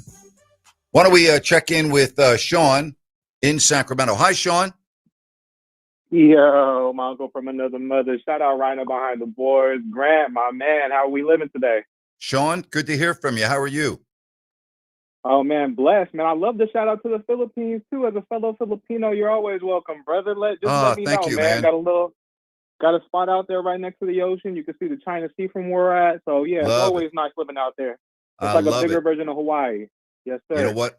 I love it. But I got to challenge you a little bit on this top 5, Grant. I called in at the beginning of the year, calling the Broncos in the AFC West. I don't know if you remember that. And the next caller was a San Diego Chargers fan. They immediately said I didn't know what I was talking about. But things have kind of played out the way I expected, a little bit worse for the Chargers. I was kind of rattling off the injuries on that O-line, and it's just gotten worse throughout the year. And even though I agree with you on that Broncos offense not looking great, I'd argue that it's been very timely. That big fourth quarter against the Giants, narrowly escaping that bad defeat against the Raiders, they do what they need to do when they have to do it. And I just think that with that defense, and if they get that home field advantage of the playoffs, I see them going far, man. So what's up with not keeping them in the top 5? I'm not sold on Bo Nix. I think he has a lot of area for growth, and they're going to need that. I look at the offensive totals in terms of a passing league, and I agree with you. Their defense is very good. But I'm looking at the big picture. Their 2 most impressive wins. One was a win at Philly. I was very impressed with that game. And I was very impressed with how they played the Colts earlier in the year, and they really should have won that game. They got a 15-yard stupid penalty on a field goal attempt, or they would have beat the Colts. But they didn't play good against Tennessee. I watched that game. I thought they were competitive against the Chargers.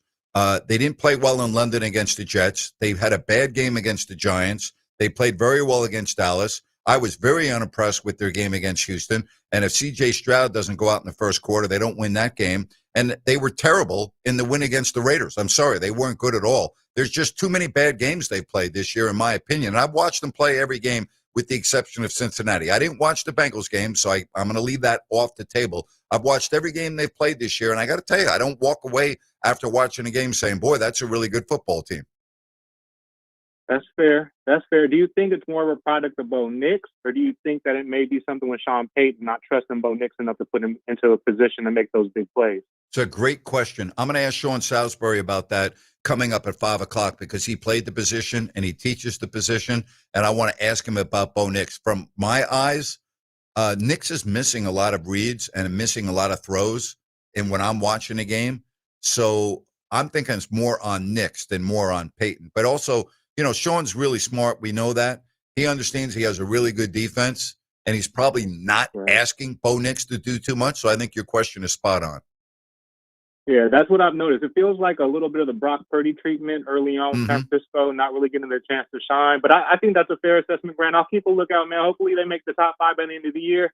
And looking forward to that conversation between you and Sean Salisbury. And one more quick shout out to the Jerry, man. I love hearing that man staying up late to be a part of the program, brother. Yep. Sean, if they beat Kansas City, who I don't think is great this year, I think they've got some issues, but this is a must-win for Kansas City if they want to win the division, and I would expect you're going to get the A version of the Chiefs. If they beat the Chiefs this week, I'll have them in my top 5 next week, and that's a promise. Hey, looking forward to it, man. And like I called at the beginning of the year, Chiefs will not make the playoffs this year. Yeah, but you might not. Make it to the Philippines, Grant. Hit me up, Grant. We got lumpia and some beers for you waiting on the shore, brother. I'm there, man. Thank you, Sean. Appreciate it, buddy. Take care. Love it. Good stuff. All right, I want to get back to Dallas. You want to talk about the impact of the fans, right?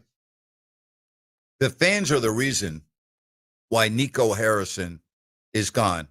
The fire Nico chants as recently as Sunday and the awful start by Dallas. Now, in all fairness to Jason Kidd, I mean, they had a lot of injuries and, Anthony Davis gets injured taking a shower in the morning, okay?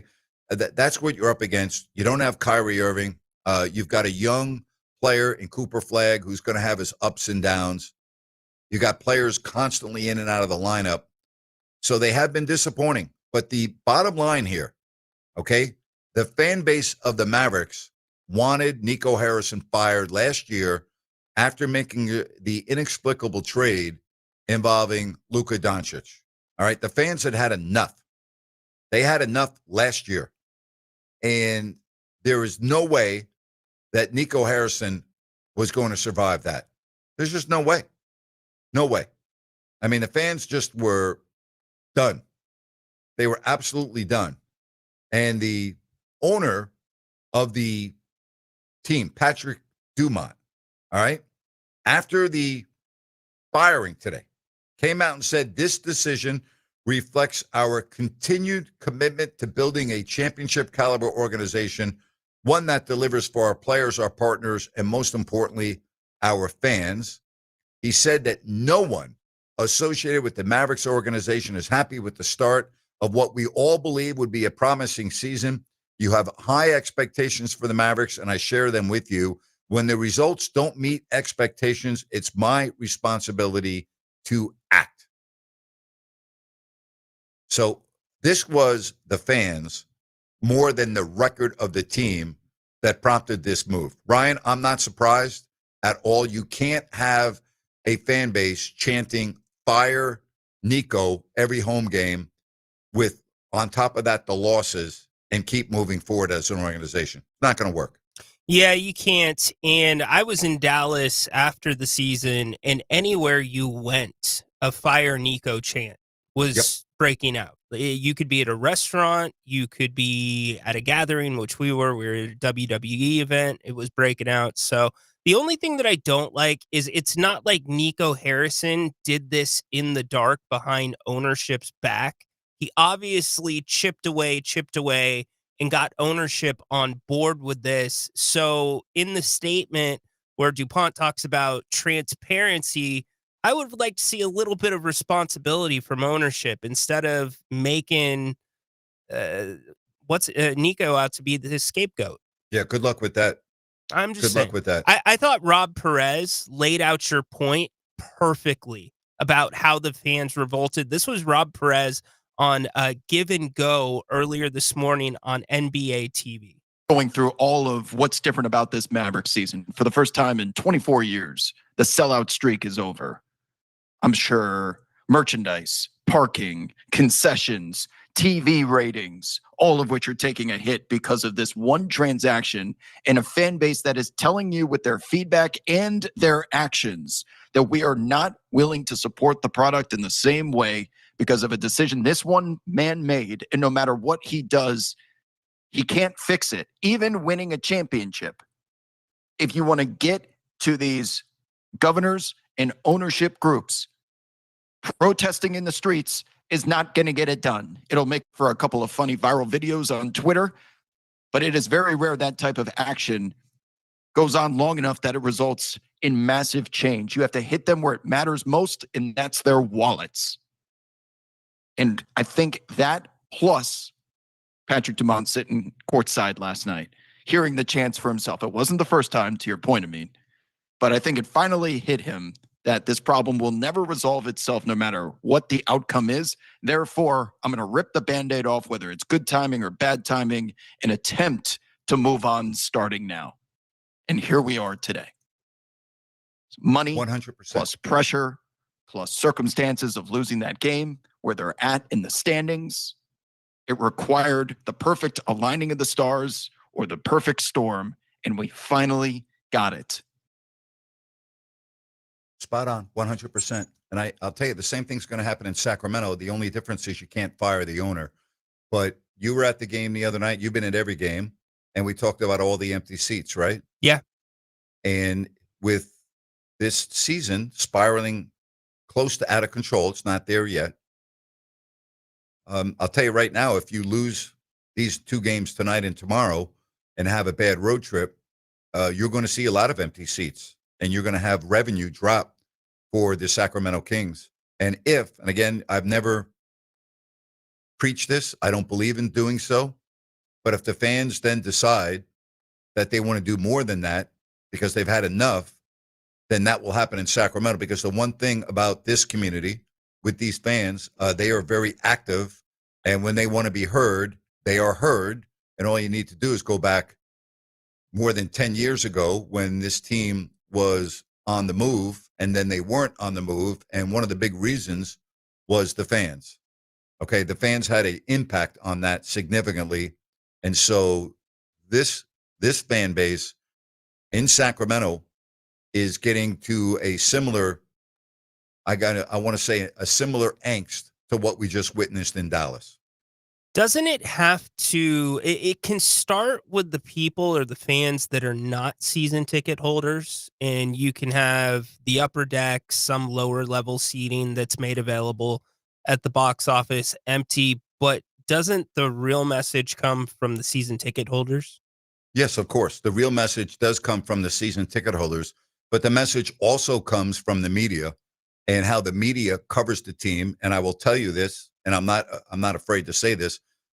The media in Dallas is very vanilla. In Sacramento, it's very vanilla. Okay, it's Cupcakeville. That's not the case in Dallas. That's a lot more critical. There's a lot more tough questions asked at press conferences. There's a lot more negativity on sports talk radio and in the Dallas Morning News and so on and so forth. Much more so than here in Sacramento, where the vanilla treats the owner with kid gloves and everything like that. I mean, it's very benign compared to most other media markets in the country. Very benign. Yeah, I mean, this was this is the first victory for Dallas in a year. So they also lost Micah Parsons as well. I do feel on the counter side of the argument that you knew that Kyrie was going to be out. I guess maybe you expected a little bit more from Cooper Flagg. He's been dinged up. I guess what it comes down to is we knew this story was going to be bumpy in the beginning anyways, with Kyrie out, and they were going to have to bridge that gap. So like Rob Perez said, it's the perfect time with that sellout streak ending. But Cooper Flagg's 18 also. We can't lose sight of that. He's 18 years old. You're spot on. You're spot on. I guess having a player, if you are going to trade Luka, and they didn't directly come out and say it, but it leaked out the reasoning, and DuPont was it's rumored he did not want to pay Luka the money because of some of the conditioning, diet, alcohol things different than some. All true, by the way. Yeah, it's different than most NBA players, or a lot of NBA players treat their bodies these days. Usually they're investing in their bodies. But if you go out and make that trade, Grant, for somebody that's more durable than Anthony Davis, does that buy you any more time if you're Nico Harrison? Probably yes, it does. Here's the real situation in Dallas. They traded a player that, win or lose, is going to sell out your building every single night. Okay? Yeah. They traded one of the true superstars of the NBA. No one can dispute that. Those behind the scenes have always known about Luka's conditioning and everything else. What did he do this summer? After being embarrassed, and let's just call it the way it was, or the way the way it is and the way it was, he was embarrassed. Okay? He was embarrassed by the talk of his body. You saw what happened in the playoffs when he couldn't move laterally and he looked like completely out of shape. And what did he do when the season ended? He went away. He disappeared. Okay? And then he came back and he looked like a new person physically. He looked different. He was moving differently.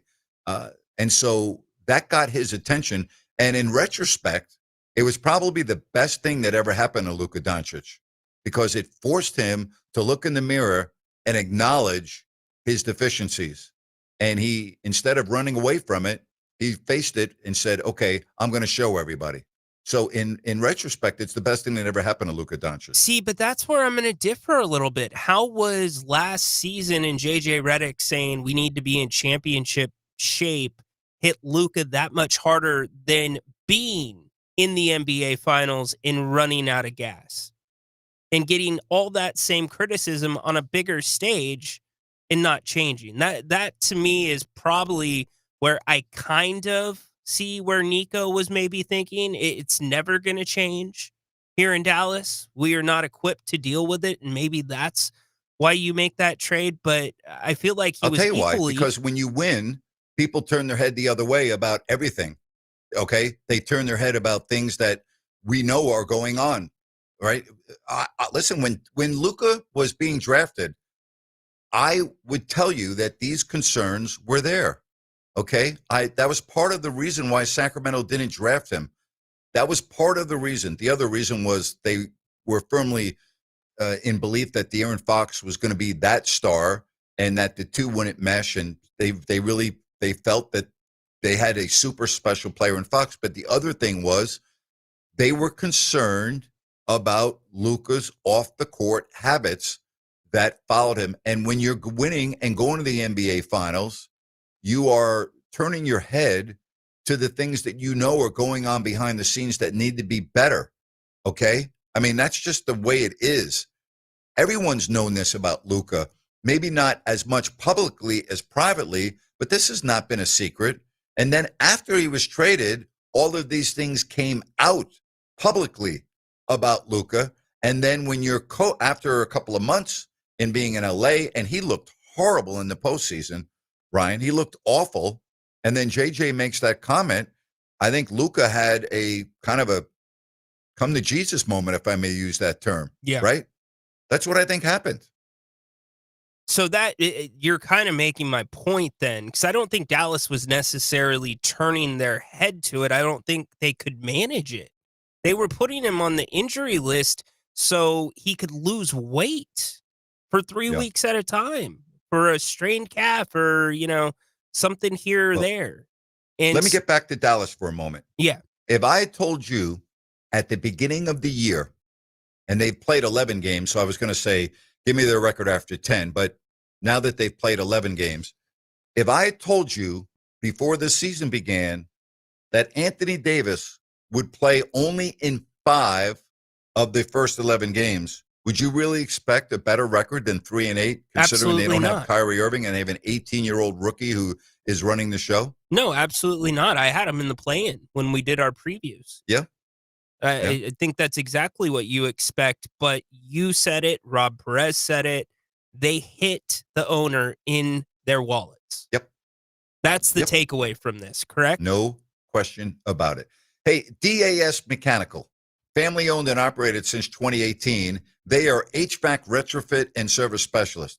A couple of months ago, I had a chance to sit down and break bread with Nick Delancey, the owner, family owned and operated since 2018. And after talking with him about his business model and then going online and looking at all of their 5-star reviews and their numerous best of the best awards. But after meeting Nick and spending time with him, I'm like, I get it. I understand why DAS Mechanical is as good as they are. All right. And again, HVAC retrofit and service specialist. They also do new systems, ideal for homeowners and businesses for commercial maintenance. And they also have a great deal going on right now through the end of November, a $69 winter maintenance check. Just go to dasmechanical.org. That's D as in dog, A, S as in Sam, mechanical.org. You can book everything online. Very simple to do. And they're awesome with the customer. They walk you through every single step. They're not going to do anything without you knowing about it. You're going to really learn about your HVAC system and what's working and what's not. And again, they are HVAC retrofit and service specialists. dasmechanical.org. Again, spend a couple of moments and look at all of their 5-star reviews and their numerous best of the best awards, and you can schedule online. Don't forget my rant coming up at 5, followed by Sean Salisbury on Fox Sports Sacramento.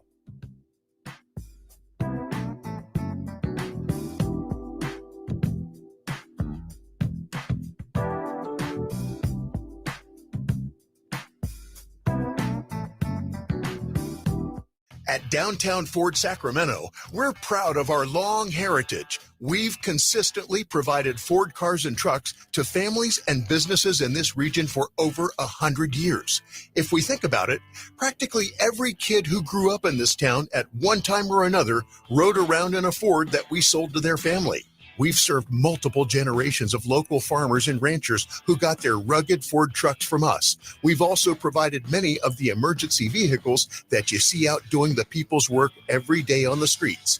All of us at Downtown Ford, from our top-notch service department who keep your Ford running like new, to our dedicated finance team and the guys and gals in our showroom, we thank you for generations of love and loyalty to us. And for that love, we say right back at you.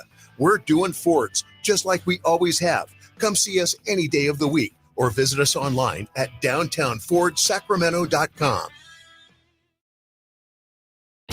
For nearly all of us, our home is our biggest investment. And just as important as what it looks like on the outside is what is happening on the inside. How long has it been since you had your home's electrical integrity checked? Whether your home is 10 or more years old or even a newer build, the safe rule of thumb is to get the electrical inspected at least every 5 years. At Gabroods, electrical work is all we do. We're the area's recognized experts. Panel replacements, whole house fans, generators, solar, and more. But home inspections are what we do most often. Whether you have a difficult electrical situation or it's just time to ensure your home and family are safe, call locally owned Gabroods for our thorough 12-point expert inspection. Gabroods, serving our Northern California neighbors for more than 30 years. Gabroods, G-U-B-R-U-D-S. Call the good dudes at Gabroods, G-U-B-R-U-D-S, Gabroods.com. The NBA season's rolling, and DraftKings' newest game, Pick 6, is the easiest way to play for your shot at big wins. NBA stars are lining it up now. Here's how it works. Just pick more or less on 2 or more player stats. The better your picks, the bigger your payout. New DraftKings customers get $50 in Pick 6 credits with just a $5 entry on your first pick set. Don't just watch basketball. Pick, play, cash in. Download the DraftKings Pick 6 app now and use code KSAC. That's code KSAC. Play just $5 and get $50 in Pick 6 credits. Make the call, ride the upside. In partnership with DraftKings Pick 6. The crown is yours. Gambling problem? Call 1-800-GAMBLER. Must be 18 plus. Age and eligibility restrictions vary by jurisdiction. Void where prohibited. 1 per new customer. Bonus awarded as non-withdrawable Pick 6 credits that expire in 14 days. Ends December 2nd at 11:59 p.m. Eastern Time. Terms at pick6.draftkings.com/promos. Wouldn't it be great if life came with a remote control? You know, you could hit pause when you needed to, or hit rewind. Like that time you knocked down that wasp's nest. Uh-oh. Or that time you forgot to roll up your windows in the car wash. Fantastic. Yeah, a remote control would have come in handy then. Well, life doesn't always give you time to change the outcome, but prediabetes does. With early diagnosis and a few healthy changes like managing your weight, getting active, stopping smoking, and eating healthier, you can stop prediabetes before it leads to type 2 diabetes. It's easy to learn your risk. Take the 1-minute test today at doihaveprediabetes.org. Life doesn't come with a remote control. Yikes! So you're on your own with the wasps. You have the power to take control of prediabetes. Visit doihaveprediabetes.org today. That's doihaveprediabetes.org. Brought to you by the Ad Council and its prediabetes awareness partners.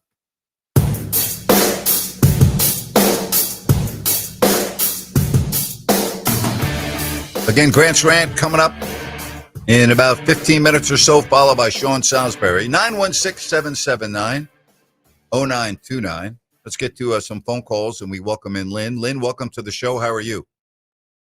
Hey, Grant. How are you doing today? Good. Thank you. How are you? Doing good. Man, I cannot believe the end of that Spurs-Chicago game, that last quarter with Victor. That was just flat out amazing to watch the way he was playing there. Just unbelievable. There's never been a player. There's never been a player like Victor Wembanyama, ever. Oh. Never. No, and he's only 21. And it's going to be scary to see how good this guy will be in 4 years from now if he can stay healthy. And that's going to be the challenge, is if he can stay healthy being as big as he is. So that's unbelievable. Scary good. Scary good. I mean, he had 18 points. The Bulls had one more with 19. Yeah, the guy's unbelievable. And he is. I just want to go F1 real quick. I think the Drivers' Championship is pretty well wrapped up with Lando being up 24 points and Max is 25 behind Oscar. The only thing I'm really going to be paying attention to is the Constructor Champions. Will Max be able to beat Ferrari for the third place position? And I think Williams is going to get fifth, but that 6 through 9 with the midfield teams might be interesting to see if some of those teams switch places. I know Aston Martin and Haas is like 2 points away from each other. So there should be some fun stuff to watch at the F1 season ending. To me, the biggest disappointment this year has been Lewis Hamilton with Ferrari. He's had a miserable year from what he expected. And maybe Mercedes knew it was time to let him go. You know what I'm saying? That should be interesting to see. I mean, Wolf guy is pretty sharp. I mean, he has the ownership of that team too, so maybe he knows where he will go. So where do you think Horner's going to be at next year? I can't imagine him not getting back into the circuit here at some point in the near future. So I don't know. We had heard the rumors about the new Cadillac team, and then I don't know. He's got to be back in the circuit here sooner than later, I would think. Yeah, he did get his buyout from Red Bull. But the one interesting thing, and it has not been disclosed, I don't know if you heard, there was a secret buyer who bought an ownership group into Aston Martin. And that's where the designer of the F1 team that was so dominant went over there, and he's making the car for the Aston Martin team. And plus, Honda is going over there too, and that was the power plant when Red Bull has been so successful because they're changing to Ford next year. Gotcha. It'll be interesting. I don't know if that's where he's going, but it's kind of interesting that somebody bought into that team and nobody knows who it is. Okay. We'll keep an eye on that. What else? Yeah. That's it. NFL. Okay, buddy. Thanks very much. Can't figure out who's winning. Yeah. Yep. Take care. Hey, I want to get to a couple of messages here. 916-779-0929 on the text line. This from the 5-3 house. Sounds like Sacramento fans need to chant fire Vivek or not go to the games in order for them to take action on the ownership. Then another one from the 916. Can we get the same results if we start a fire Vivek chant? Listen, I've been very open about this, and I will continue to do so. I have never gone on the radio before and talked about boycotting this or doing that in terms of negative. I've encouraged fans to count to 10. I've done things of that nature. But in terms of those texts and the others that I'm getting in regards to this topic, I'm not going to spearhead that on the air. I'm not going to try to galvanize the fans to do that, that is something you're going to have to do on your own.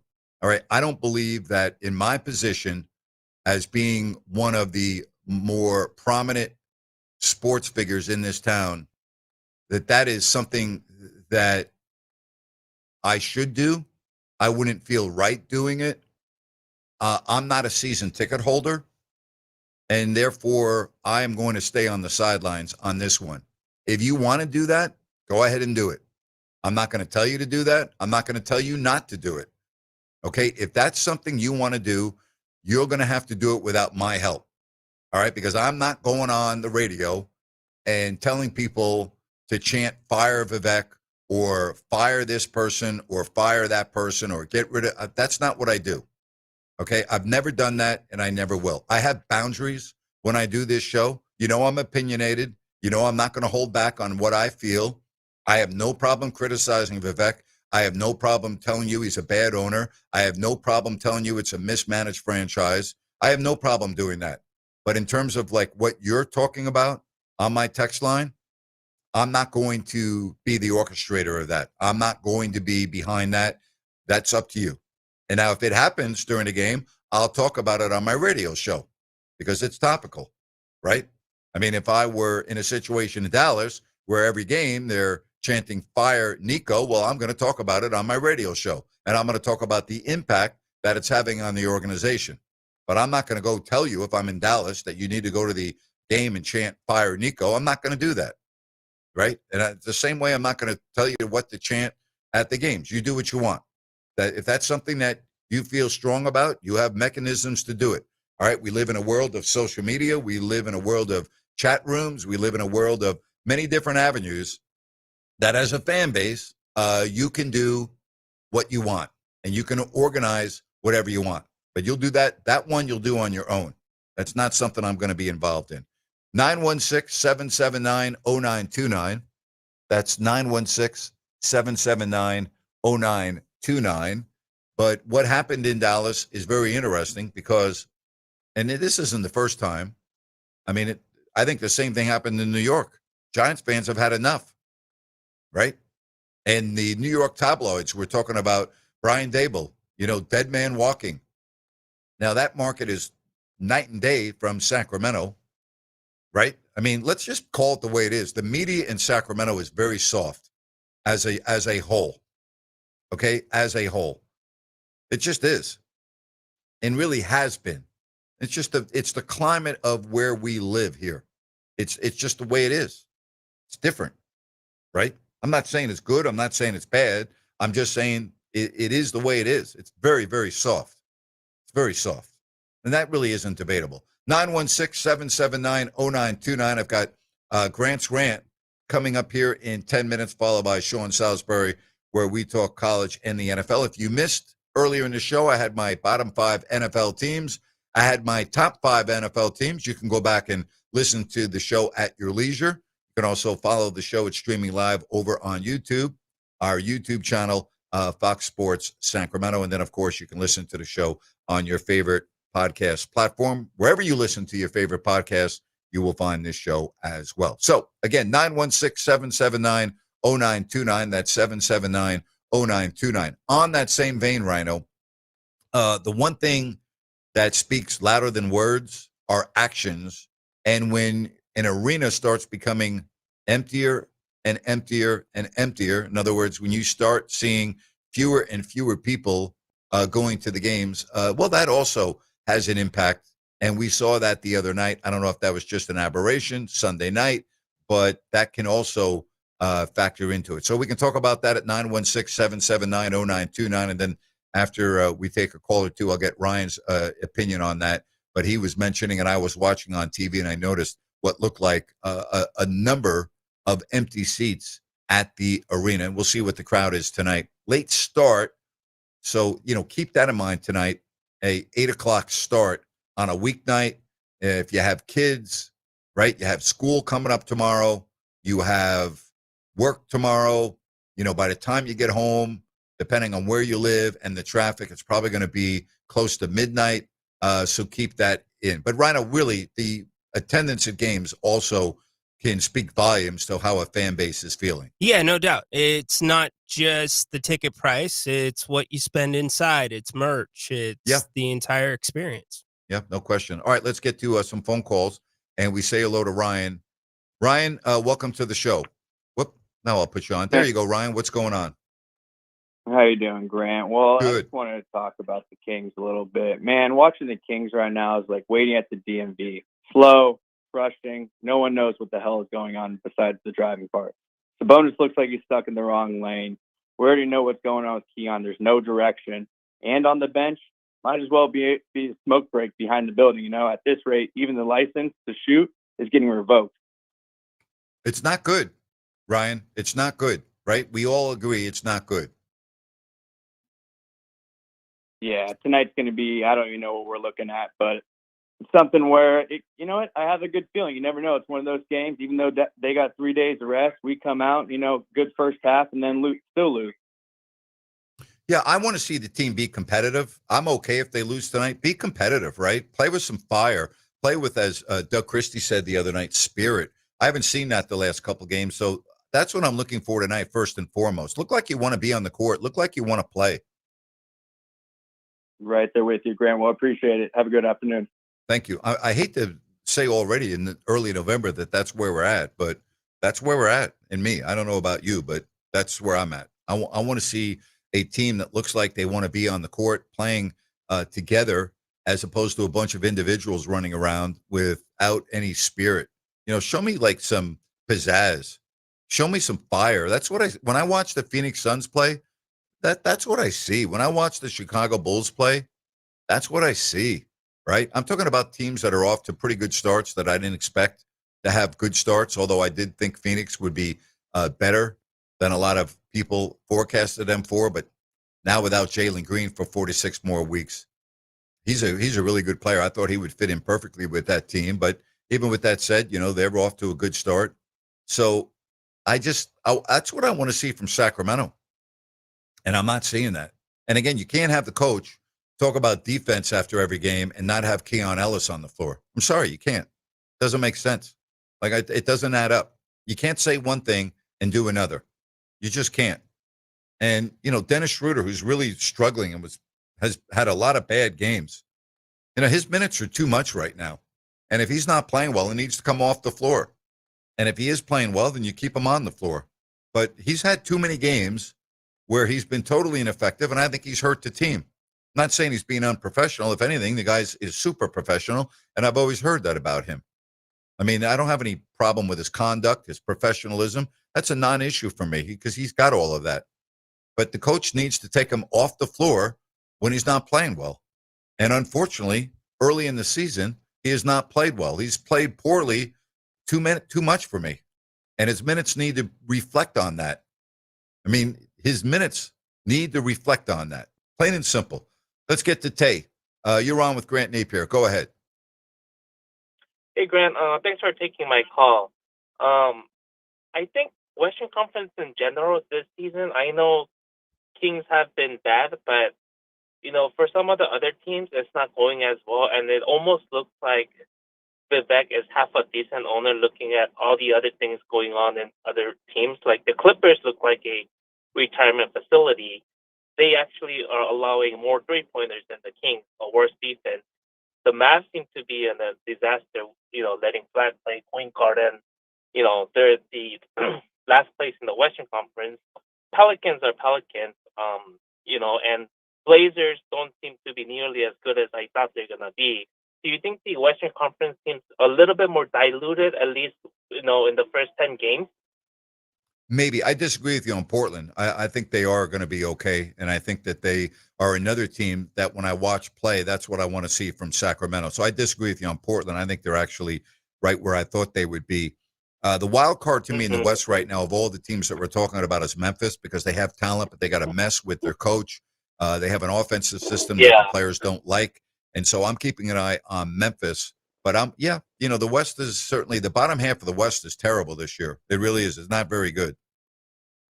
Yeah. And I mentioned the Pelicans. I know, you know, they're a disaster franchise. But one thing I like about them is they're letting the young rookies play, like the Jeremiah Fears and Derek Quinn. They're letting letting them get minutes, and they seem to, be solid NBA players, or seem to be, in a couple of years. So, I want the Kings to kind of emulate that model too, even though they might lose games, like the Pelicans are. At least they're letting the young guns play and building for the future. So, thanks for taking the call, Grant.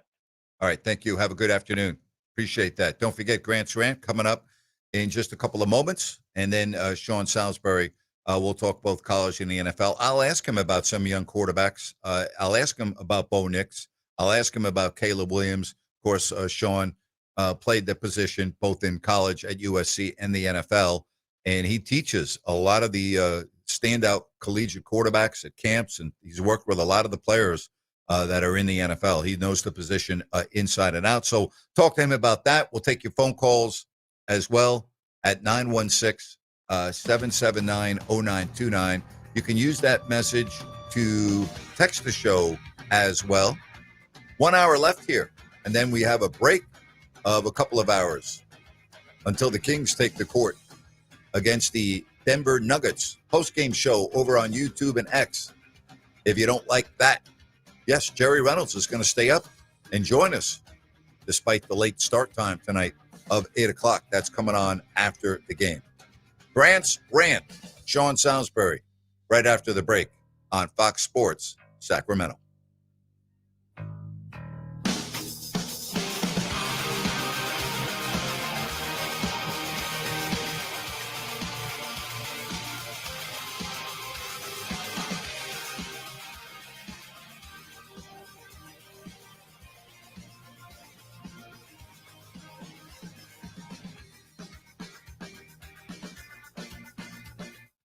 Sports traffic, taking another look at the roadways. Not too bad out there. We are still seeing some heavy volume and rush hour delays on the southbound side of the Cap City Freeway in between Marconi Avenue and Exposition Boulevard. Give yourself about 15 extra minutes to work your way through that. And then 99 southbound off to the shoulder right over by Stockton Boulevard. An earlier accident still trying to be wrapped up. You got some minor delays on the approach to it. With twice an hour traffic, I'm Andy Bass for Fox Sports Sacramento. Looking for the ultimate night out? Welcome to HQ Showgirls, Sacramento's premier adult gentlemen's club. We're the only topless club between Reno and San Francisco serving alcohol, beer, wine, and champagne. All inside over 6,000 square feet of pure excitement. Planning a party or a VIP night? Call our VIP manager now at 916-389-0199 to book your table. Come experience the energy at HQ Showgirls, 851 Richards Boulevard, Sacramento. Open 9 p.m. to 3 a.m. Sunday through Thursday and until 4 a.m. Friday and Saturday. Visit hqnightclub.com, where the night begins and never stops. Hey, it's Grant Napear, and I want to talk to you about DAS Mechanical. You've heard me talk about the $69 winter furnace special tune-up going on right now. That's right, $69 through the end of November. Well, are you considering renovating and maybe retrofitting your home in 2026? How about planning ahead? Yeah, start thinking about it now. Nick Delancey, their owner, who I met 2 months ago, awesome. His family has years of retrofitting experience. His crews are specialists for residential and commercial properties. Make the contact now at dasmechanical.org and plan ahead. Get an expert estimate and get ready to roll with DAS Mechanical. dasmechanical.org. Be sure and check out their numerous 5-star reviews and many, many best of the best awards. dasmechanical.org. D as in dog, A, S as in Sam, mechanical.org. They are awesome. Book online now. I'm Dan Patrick, and this is Above the Noise. When the season began, the Packers looked like they had everything you need to contend for a Super Bowl. Sturdy offensive line, reliable run game, a deep group of pass receivers, a defense loaded with playmakers, and a proven head coach and quarterback. And for the most part, it still is, except for where it matters most. After Monday night's disappointing home loss to the Eagles, the Packers are now 5-3-1. And the pattern is clear. The offense disappears. Green Bay has scored just 13, 16, and 7 points in those 3 losses. Not what you expect from a quarterback making $220 million. Love was supposed to be the steady hand that tied this talented roster together. Instead, he and Matt LaFleur have become the biggest question marks. The Packers aren't broken, but if they don't start scoring like a contender, their championship window could quietly start to close. I'm Dan Patrick, and this is Above the Noise.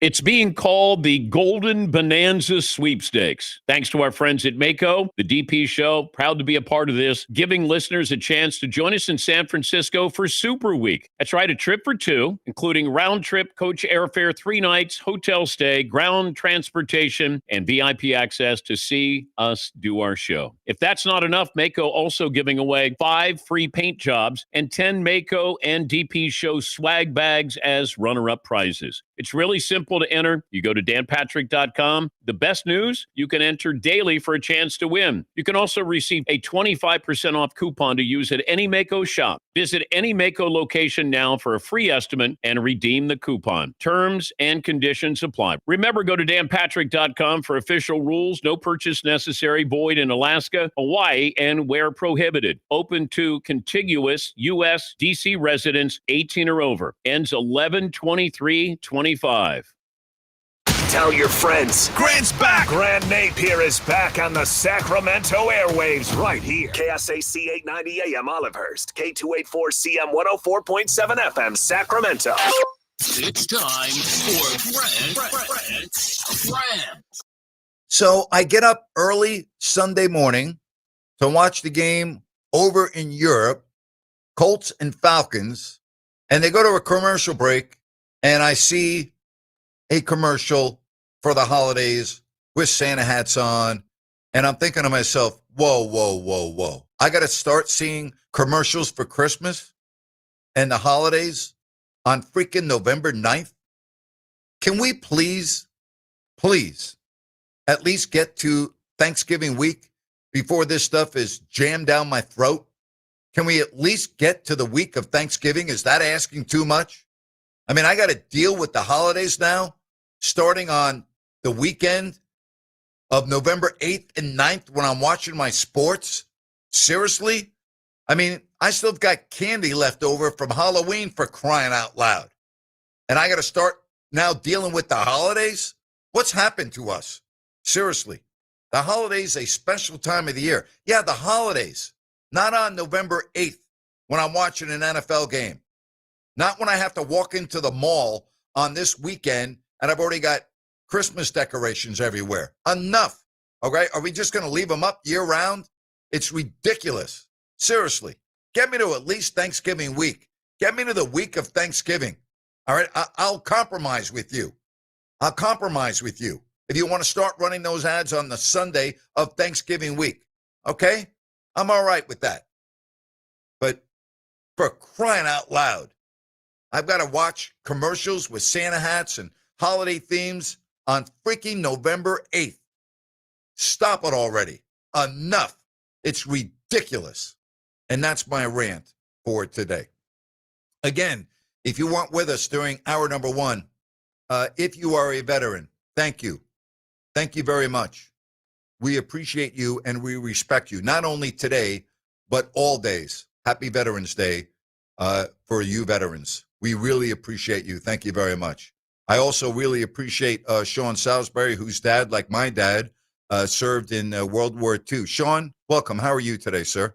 I'm doing wonderful, brother. Yes, I echo your sentiment. Thank you. I'm an 82nd Airborne Army son, my pops, and miss him to this day, but to all of them out there who have served or continue to serve, the men and women, thank you. We don't get to do this fun stuff that we get to do, and hopefully we never take them for granted. They deserve more than a day. I can promise you that. Yep. There's no question about that. Very well said. Sean, I watched the Denver Broncos play, and yeah, I acknowledge that, it's about winning and they're 8-2. They just don't really impress me, but Bo Nix, his development, I don't know how to read it. You do. You studied the position. You played it. I say Bo Nix, and you say what?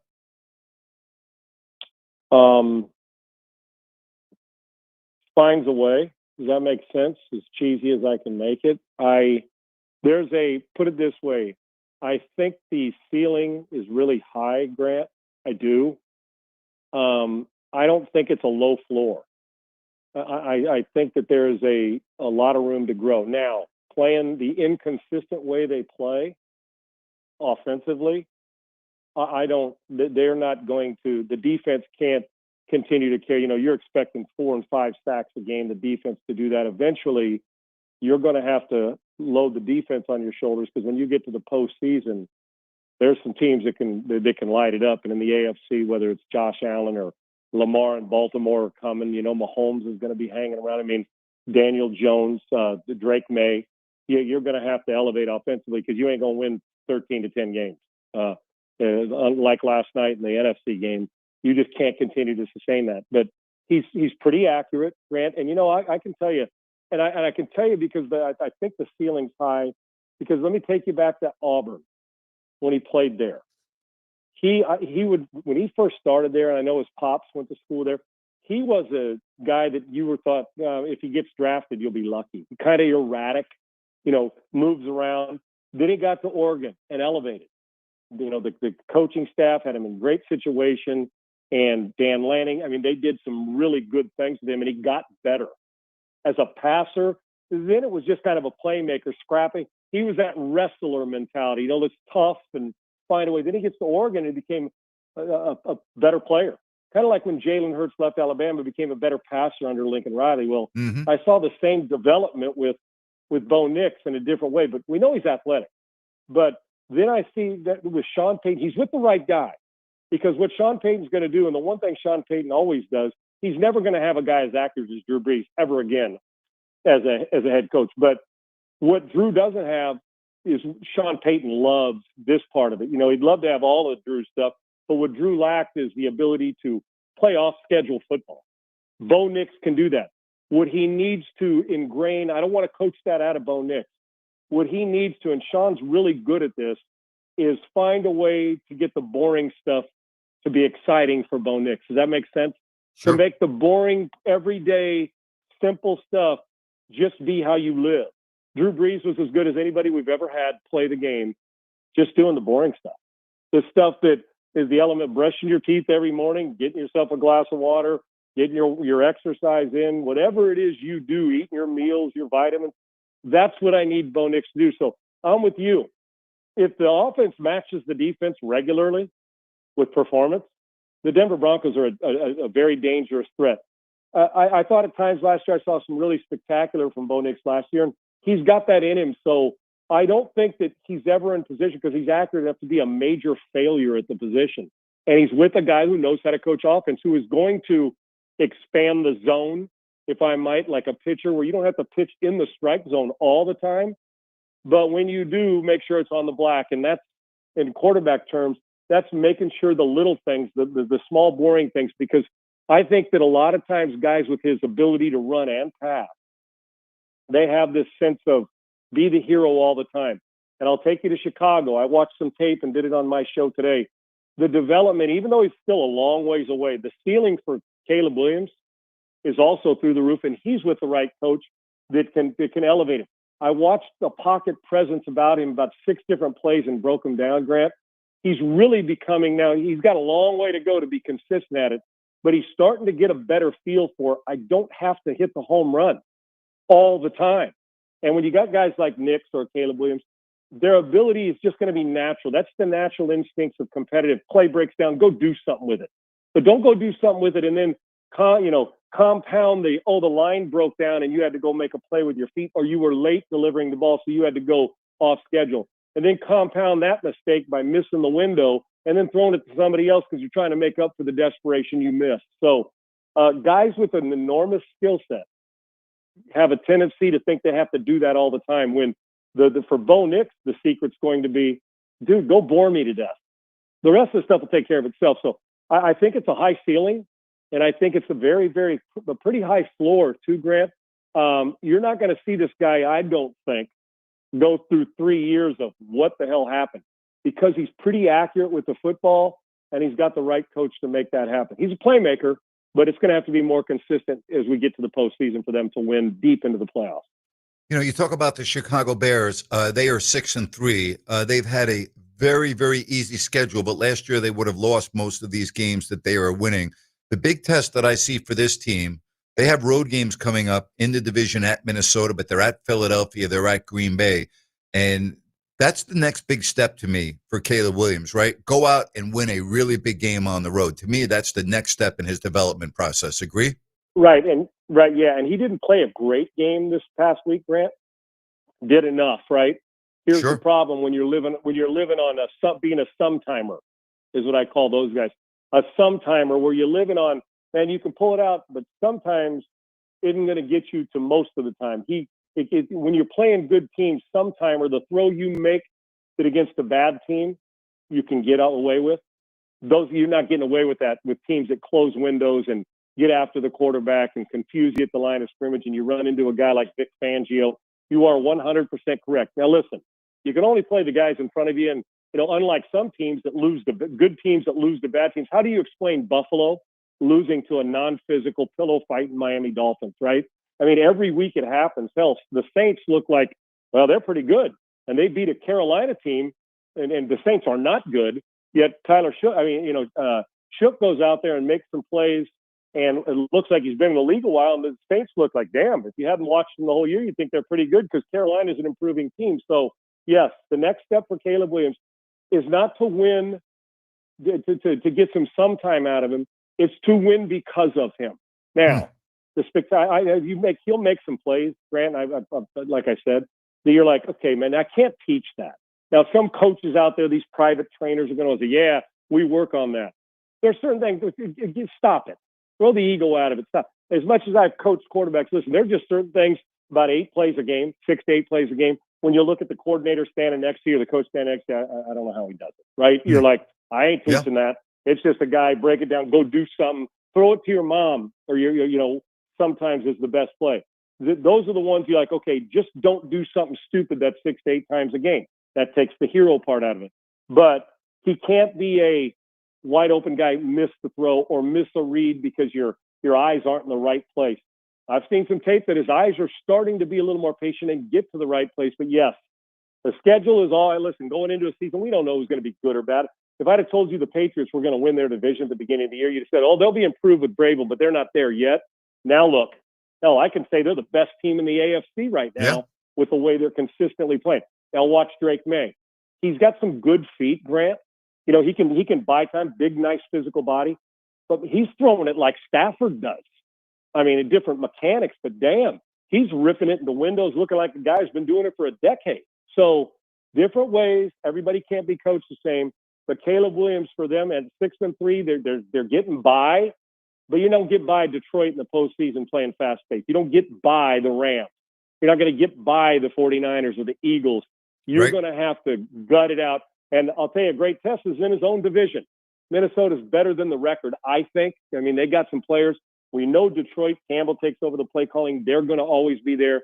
And while Green Bay's offense, similar to kind of what you're talking about, they're not making enough plays. They're a little sluggish. Their defense will keep them in games. So he'll have a good enough task to get through his own division, let alone running into teams that are going to be playing in late January.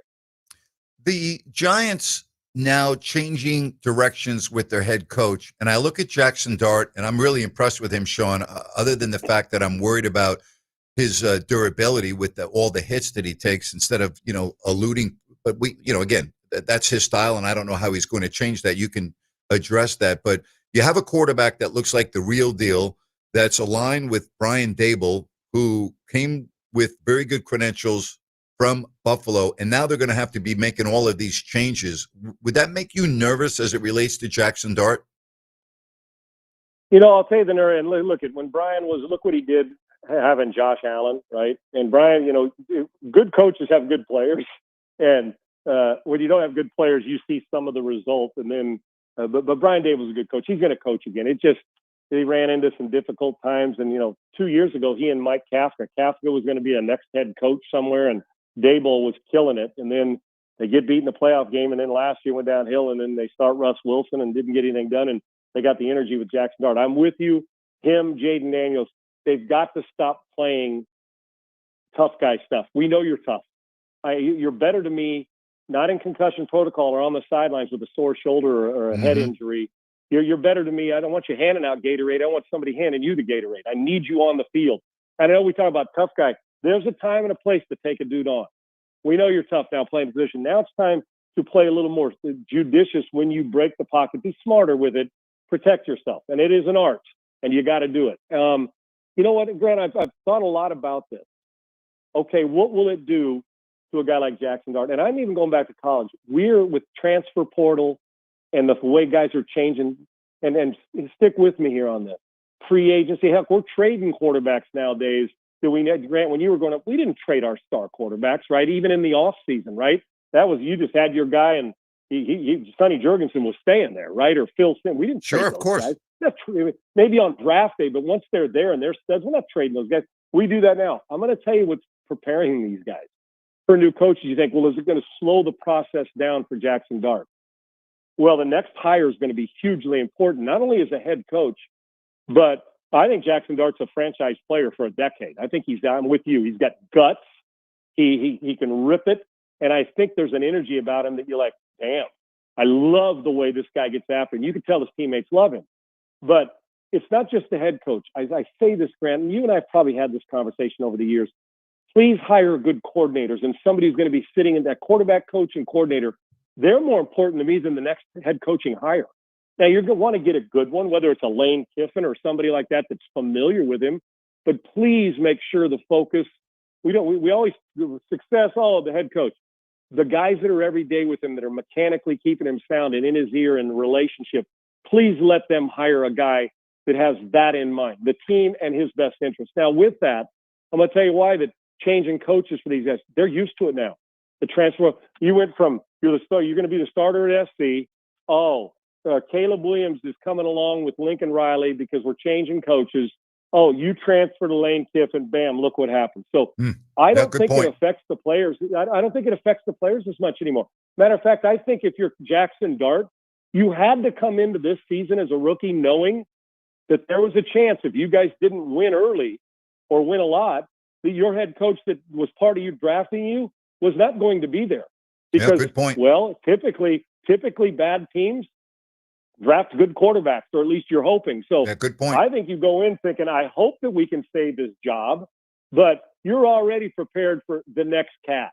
You just are. You're the next guy. So I think that happens a lot and more now than ever, because how often is it, Grant, unless you're Reed or Mahomes, that you're going to stick with the same Brady, Manning, and Dungy? Even then, Manning had different coaches. How often is it that you stick with the same guy that brought you in? Rare. That's a great point. Nowadays, you're either moving or the coach is gone. Yeah. And it's rare. So I think you can deal with it more nowadays. Sean Salisbury joining us here on Fox Sports Sacramento. And it's going to be interesting when Malik Neighbors comes back, if he's healthy. Dart Neighbors could be the real next prolific passing combination can you imagine in the NFL. Dart Neighbors, and I didn't mean to interrupt you, Grant. Dart Neighbors, and if you still had Saquon Barkley, that wouldn't be half bad. And get that from, it'd be nice. Yep. And I'm sure Brian Dable's probably sitting back saying, why did you guys trade away a guy that would have really made my quarterback even better? So there's a lot. But you know what? You can't live on regret. You're making changes, so make sure the next guy and the next people you draft get it done, because they've got some good young defensive front guys too. Sean, I want to talk hoops with you. You live in Houston, so I know you watched the Houston Rockets play, and they've won 6 of 7, and we were wondering what the effect would be when they lost Fred VanVleet before the season ever began. So what do you like about the Rockets? Grant, my favorite thing about them, and I'm not telling you anything you don't know, because you know my affinity and love for hoops, but I also know your affinity and expertise in this and seeing everything up close for years. So I can even defer to you in watching them pretty closely in hoops. Is that they hired the right coach, first off. Grant, we overuse culture. What's culture when we hear it? It's not just talk and cosmetic changes. A culture change is that you say it, you live by it, regardless of superstars or not. You live by it, and this is how we're going to do things. And I think Ime Udoka has done a great job with that. And being in the locally here on a regular basis, he said, one is you're going to play defense. And we're kind of like Kelvin Sampson, is local in town too. You either play defense or you sit next to me. That's one. Two is he's created some great versatility, and he's got bodies that he needed. You know, sometimes a big name, they go get it and it's a bust. Even when they went out and got guys, when they went out and got VanVleet, and then you're like, how are you going to replace him?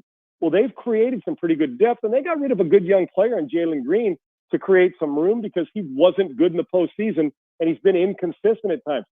They got buy-in on the defensive end. They got bigger and more physical, too. They can protect the rim, and they can fist fight you if necessary, and you needed a closer. And regardless how people got KD or not, one thing I know about him, we've seen it, he can close. and he can fall out of bed and get you 28. So they're pretty damn unselfish, and they're getting to the point. And I love Coach Silas. It was wrong timing, right? And then they had all that before that with Russ Westbrook, great talent. But you know the story of James Harden. There was a lot of guys, but I felt like 4 guys were playing for 4 guys. Does that make sense? Yeah, of this course. is a lot more unselfish team, and it doesn't just take one star to beat you. One night it'll be, you can go throw Ethan on him. The next night you can go big fella on him. The next night you go, why am I losing my mind? Who's the double fanatic? All-star got last year. Shengun. Shengun's unbelievable. He's been playing great. Oh, dude, I think he's a superstar. He's an under now. He's getting better on the defensive end because Udoka had to get buy-in from him, so you can keep him on the court all the time. So Grant, he's going to get you 20 and 10 on a pretty regular basis. So they've got guys that if KD has a bad night, they can still knock down shots and they can get physical and they get on both sides of the glass.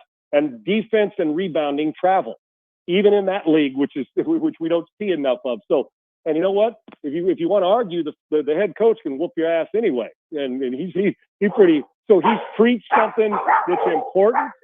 See, my dog's even thinking. He's preached something that's important, and it's working. It. And you know how this goes, Grant. You got to have a closer, and they got one. Yeah. I know it's getting very loud. If you have to go, but I want to ask you, you know what their biggest problem is, Sean? Their biggest problem is the guy that is a 2-hour drive down I-10, Victor Wembanyama. Sean, I've been watching basketball as long as you have. This kid is 21, and I've said this before, and I'm going to say it again. If he does not have any injuries that are significant in terms of being detrimental for his career, I think he may go down as the greatest player of all time. What he's doing at age 21, the fact that he can handle, shoot the 3, dunk, block shots, this is scary, Sean. This guy is freaking unbelievable. He's must watch. The last few years when the big when Duncan and Parker and Ginobili and Kawhi went their separate ways and Pop's team wasn't very good, it was like, oh my gosh, it was eyesore, right? Now they went out and get this guy, and we knew he was good coming in. Grant, I'm with you. I set my clock by him. Whenever I can get a Spurs game on, I'm watching him. He's worth double price of admission. What doesn't he do well? If he can stay away from those big fella lower leg injuries, think about how he runs the court, how he can take you off the bounce, how he can get to the rim. Now, you know what? You recognize where you're trying to keep him out of spots where, he's getting knocked out. He can rim protect. Everything that he does, you're not supposed to be able to do the stuff he does, Grant. That you're just not. He's 21, Sean. He's 21 years old. And you know what, Grant? I got to tell you, and I mean this affectionately, he doesn't know how to play yet. Does that make sense? Yeah, of course. Wait till he learns, like a rookie great quarterback who comes in, like Danny Marino when he came in, you're like, this dude's different. Well, when you watch this cat play, it's like, wait till he actually learns how to play. 21, you're still wondering a video game and can I go into a bar and finally get a beer? So, yeah, I am fascinated.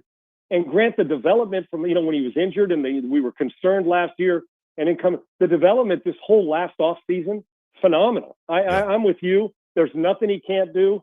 Please, dear Lord, let the guy stay healthy so we get to see everything what a guy that size can do with the basketball on the ball and off the ball. It's phenomenal to watch. Appreciate you, buddy. We'll talk to you next week. You take care. Appreciate you too, my man. Thank you so much.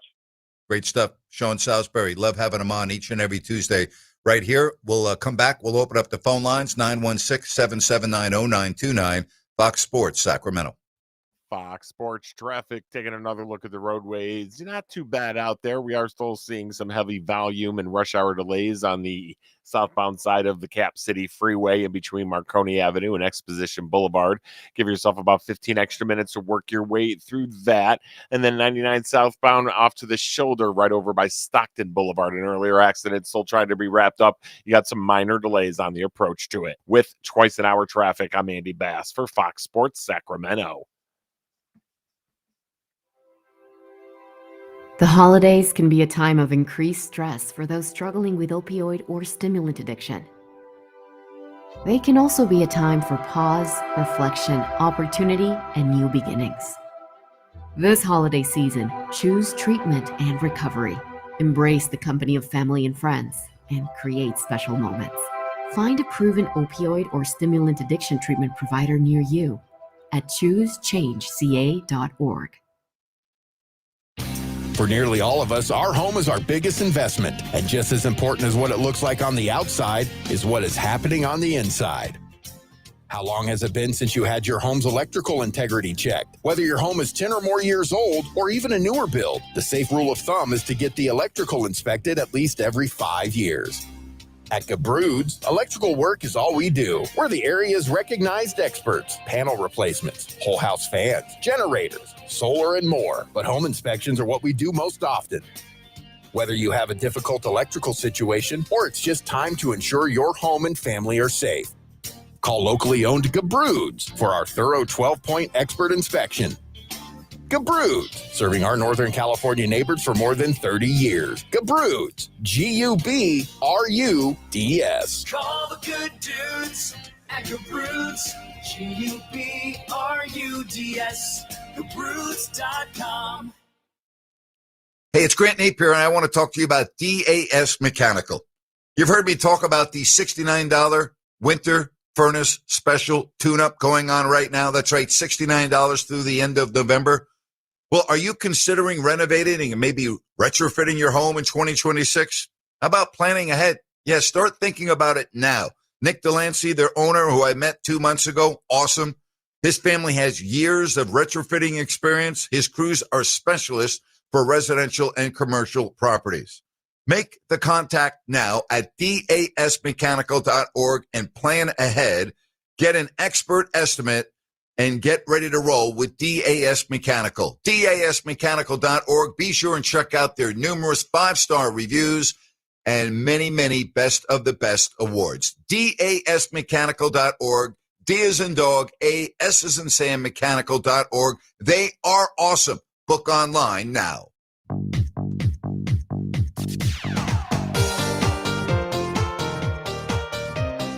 You know, Sean made a comment when he was talking about the Houston Rockets when they had Silas as the coach. And right?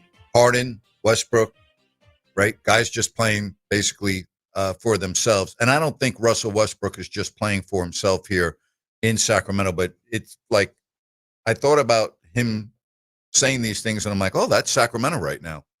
It's not a team. It's just not, right? They don't play together occasionally, but by and large, they're just not all on the same page. And hopefully they'll get on the same page tonight as the game is a late game tonight, 8 o'clock.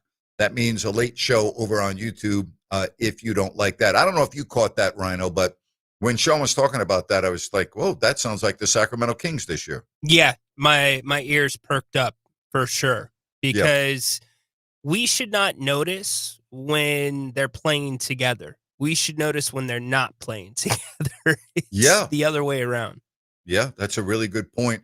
They got to get off to a better start tonight. You know, the first 6 minutes. And I'm very curious to see what the starting lineup is going to look like. But that's the biggest issue I think that fans have right now is why are you putting out the same guys every game when you're getting thoroughly beat at the beginning of games? Well, it happens almost every game. I don't think the rubber's going to meet the road on that question until Keegan Murray comes back. Okay.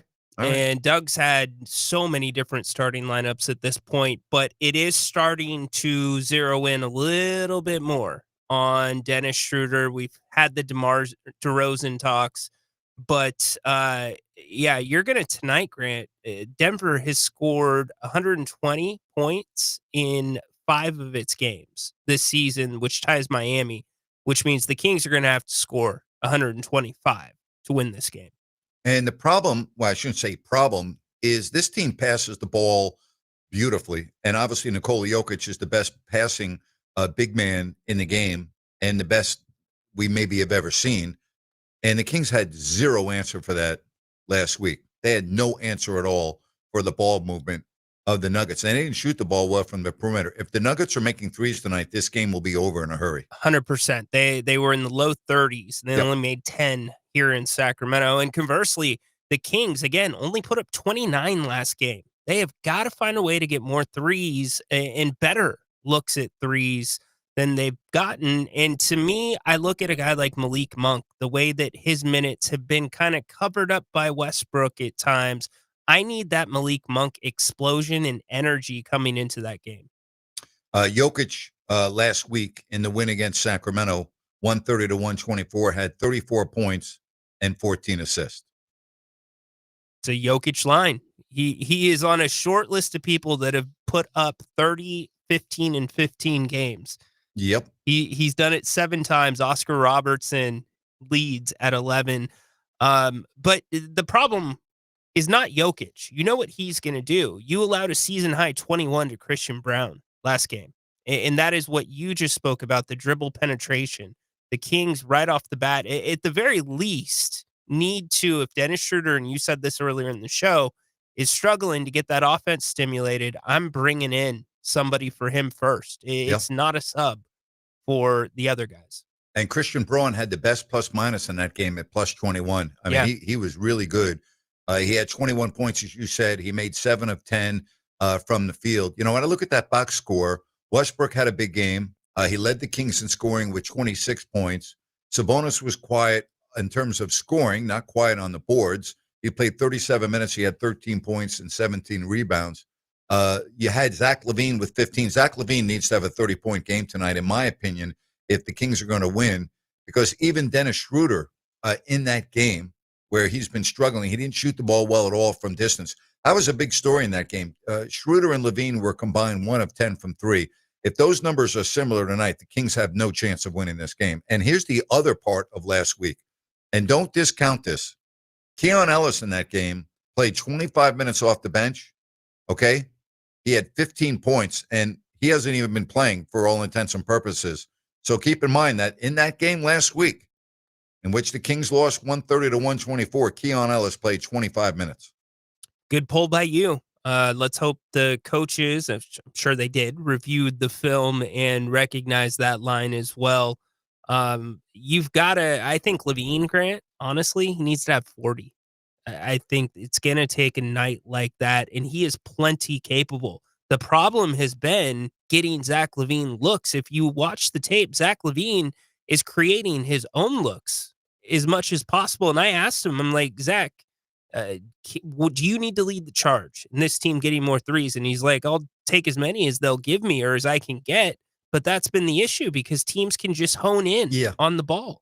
Yeah, this team's too good defensively. Zach LaVine's not getting 40 points tonight. That's not going to happen against Denver because you know why? They're smart. Unlike the Kings, they know how to stop a player that's on a roll and make someone else beat you. David Adelman and this team knows how to contain a player that is going off. And all you have to do is look at their defense this year and what they've allowed. Zach LaVine's not scoring 40 only, but that doesn't mean his production can lead to wide open shots for his teammates. But if Zach LaVine gets on a roll, the Denver Nuggets will have an answer for him because they will defend him in a way that will prevent him from doing that. Well, then you just watch. Just as you said, it opens up opportunities for other people. One thing that the Kings have done pretty well at times this season has been the zone defense. I expect a heavy dose of it tonight, even though Denver picked it apart. Yeah.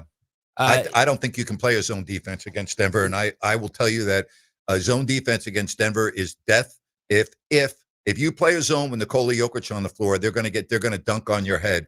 If Nikola Jokic is not on the floor, then yes, I think you could see a lot of zone. But zone is not going to work with Jokic on the floor. And I will be surprised if we see zone defense against this Denver team with Nikola Jokic on the floor. They will exploit it. And without him on the floor, yeah, I'm all for it. With him on the floor, no. It depends where he is on the floor, though. He'll get to where he needs to be. Maybe, I'm just saying. He'll get to where he needs to be. If you keep him out of the middle, I think it's manageable. Yeah. Who's going to keep him out of the middle? Slamson? Thank you. The real Slamson. Like the real Slamson, like a real Ralph. Slamson. Yeah. You know, like not the mascot Slamson, but the real Slamson, like the real deal from, the safari. That would keep me out of the middle too, okay? I don't know about the real Slamson. What is that? There's a real Slamson? I'm just telling you, you're not going to play his own defense. I got you. Like Nikola Jokic will destroy you. Grant, he's going to destroy you in man, too. I think best case scenario is getting Jokic to take threes, although he is plenty capable of knocking them down. Yeah. That's what you want if I'm Doug Christie. Yeah, and you have to hope that he gets a couple of cheap fouls. Hey, Village Financial Group and Spencer, who I've known for 25 years, he's the broker owner of Village Financial Group. Again, they started their business family-owned, again, right around the turn of the century, right around 2000 is when I met Spence. And when you talk about real estate and whether it's a home equity line of credit, are you buying a home or selling a home? Keep this in mind. Properties are selling and people are starting to act and get properties before Christmas and the New Year. And right now, there are a lot of properties available. You can check it out by going to Village Financial Group's website at VFG.com or VFGloans.com. That's VFGloans.com. They have over 9,000 properties available for you. Again, that's VFGloans.com. And there's a lot of properties to choose from because of mainly rates. All right. So you have much more power with rates being at or below 6%. It's spurring the economy again. Give or text Spence a call. Easy to do. 916-805-4868. Again, call him or text him at 916-805-4868. We're talking about a man with a lot of experience. He's a very creative financing specialist. He has access to private money. It makes sense to call Spence at 916-805-4868. Village Financial Group, looking out for your best interest. Final segment straight ahead. The Grant Napear Show, Fox Sports, Sacramento.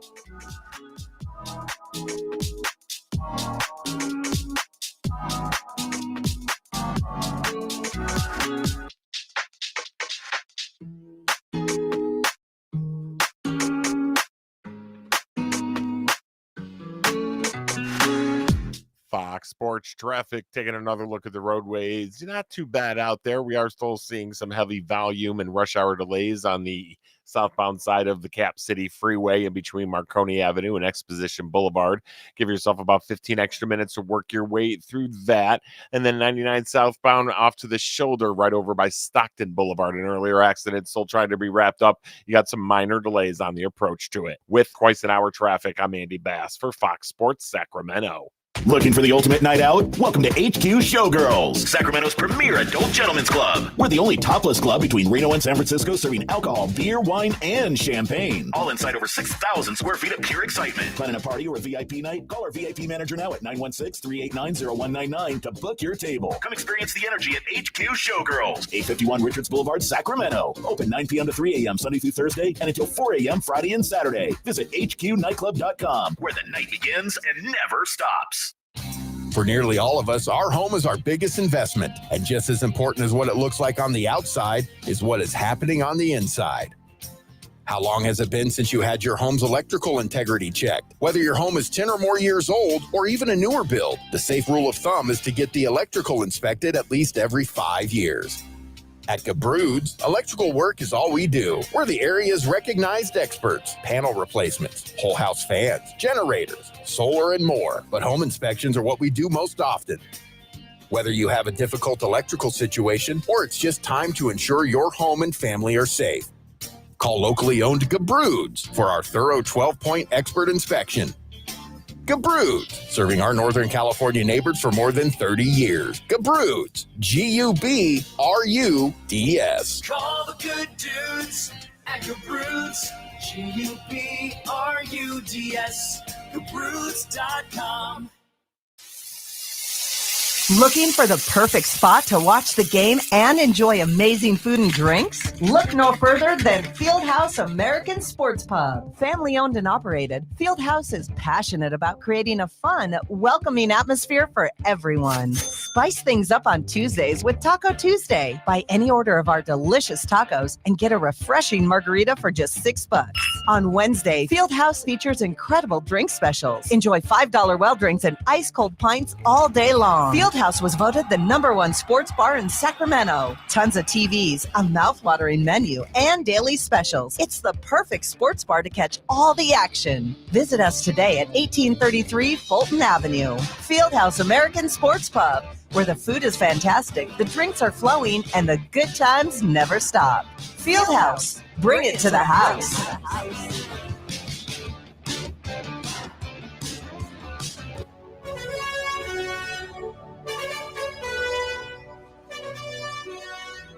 The Denver Nuggets in town, 7-2. Second meeting of the year between these two teams. Kings at 3-7. Let's go over the NBA scoreboard. And the Memphis Grizzlies are getting embarrassed at Madison Square Garden. At the break, they've just gone to halftime at MSG. It's 77-54 in favor of the Knicks.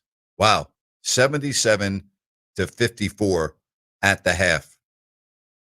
I'm telling you, that is a disaster in Memphis. Raptors lead the Nets at the half, 60-52. At the end of one, Sixers and the Celtics separated by a point, 23-22. And the Thunder at the end of one lead the Warriors 34-25. Something's going to happen real soon in Memphis, Rhino.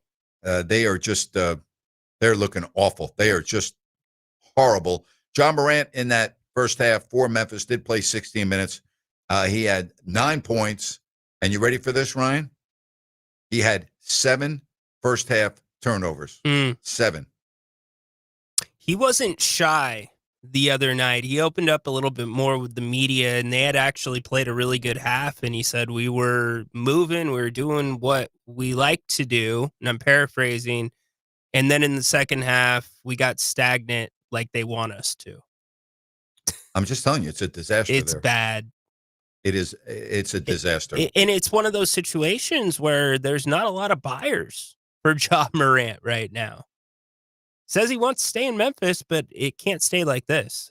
I think he's checked out. He's just completely checked out. It's pretty obvious to me he's checked out. You think I was so? watching a little of this game, not much, but he looks like his body language, he's checked out. He's done. Interesting. Okay. Their coach is not going to survive. And listen, I'm not absolving the players from this, but that coach is not going to survive. He's not going to make it. It's not going to happen. Well, because you can't fire the team. They're going to fire the coach. You just watch. I told you he wasn't going to make it till Thanksgiving. So do you put that on Ja Morant or you put that on his scheme? Because I think his scheme has not been the greatest. You've said that as well. Yeah, well, I know that the players on that, from what I'm hearing coming out of that locker room, none of them are happy with the offense that's being run. None. It's a disaster. I mean, you think things are bad in Sacramento right now. Things are like rosy and cheery and everything else compared to Memphis. It's bad. It is really bad. The Knicks have been putting up a lot of points lately. Yes, they have. Yes, they have. So, you know, what I think is going on in Memphis right now, and I may be wrong, this is my observation. Ja Morant is playing like he's trying to get the coach fired. Okay? And it almost looks like that the coach is trying to frustrate Morant so that he gets traded. But the coach isn't going to win this battle. Okay? He's not going to win it. No. First-time head coach. Not going to happen. No. Not going to happen. Wow. 77 points for the Knicks in the first half. Going to be a long year in Memphis, folks. Going to be a long, long year. Theoretically, long year. If you end up trading Morant, you might have a better product. Good luck. Who's going to want him? Just from watching as a fan, the market's going to be small, and you're going to hear the Kings' names come up. The Kings are going to inevitably come up just because of how erratic some of the decision making has been from the front office and ownership. Well, again, if Ja Morant were to end up in Sacramento, the first question to Scott Perry would be, can we go over those 6 principles again that you have been, talking about as the core of the Sacramento Kings this year and moving forward? Be a hard question to answer. Well, you wouldn't be able to answer it. You could answer a couple of them. You'd have to make something up because it would all be garbage. Yeah. And when I say the front office, I don't mean Scott Perry's front office. I'm talking about the previous regime. I want to make that clear as well. Yep, understand. 916-779-0929. That's 916-779-0929. So a game tonight and a game tomorrow against an improved Atlanta team. They look very good without Trae Young. And again, I think it's a happier team without Trae Young. But you can win this game tonight. It's not like you can't beat Denver. You can beat Denver. But you're going to have to play an A game, and you're going to have to play, out of the 48 minutes, you're probably going to have to play 42 2 to 45 minutes of a quality basketball, but you can't have more than a 3 or 4 minute lull during the course of this game. This team's too good. They make too many adjustments. They've got, a superstar, one of the best players in the world. They have a supporting cast. They know how to play the game. Like, that's the thing. They know how to play the game, and they're together, and they play like a team. And you are going to have to play a long stretch of very good basketball to win this game tonight. And if you play a small stretch of very bad basketball, that can lose you this game at any point tonight, because they know how to keep a lead. Denver's won the last 6, Grant. The last time the Kings won was that race to 100 last game before the All-Star break in the 46-win year. So hopefully the Kings can snap that tonight. But Grant, they have played Denver competitively over the last, I would say, 4 games. Yeah, I personally, even though the score was 130 to 124 the last time they played, I never once watching that game felt that the Kings could win or would win. And it just seemed like whenever the Kings got close, then the Nuggets found a way to go on an 8-0 run or a 9-2 run, or they just kind of felt that they could do whatever they wanted to. But I don't disagree with you. They have been competitive with Denver. They have been competitive, no question. You're right, though. They were toying with the Kings. Yeah, it's like a yo-yo. They were, we'll just pull it right back.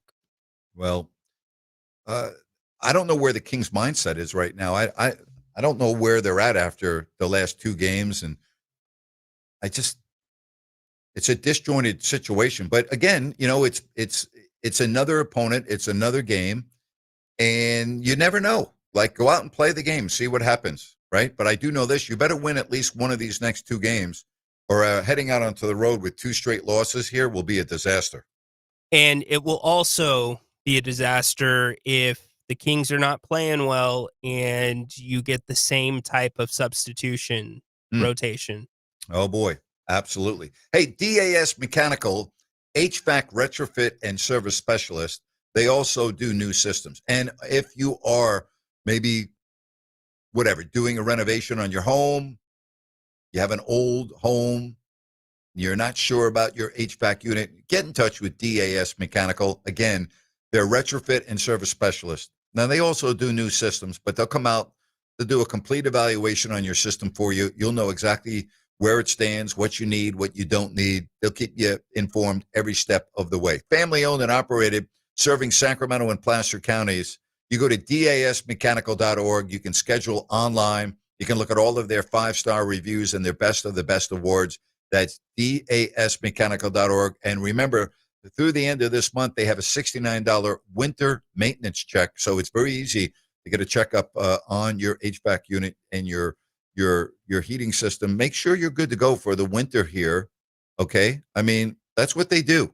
They're awesome. Again, HVAC retrofit and service specialist, dasmechanical.org. And should you need a new unit, keep in mind they have many financing options, including 0% interest for 18 months. DAS Mechanical, D as in dog, A, S as in Sam, mechanical.org. Schedule online. Look at their awesome reviews and their numerous awards at DAS Mechanical. Don't forget, right after the game tonight, we will be on YouTube.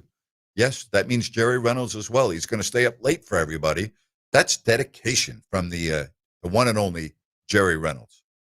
Old-fashioned work ethic. Yes. That's what that is. Well, we won't keep him out long, though. We'll do a 10-minute segment with him. We don't want to keep him up too late. So I know that you and I, because of what we do not gamble on sports. No, I don't. But the Kings are an 8.5-point underdog. Interesting. Would you be running to Denver right now?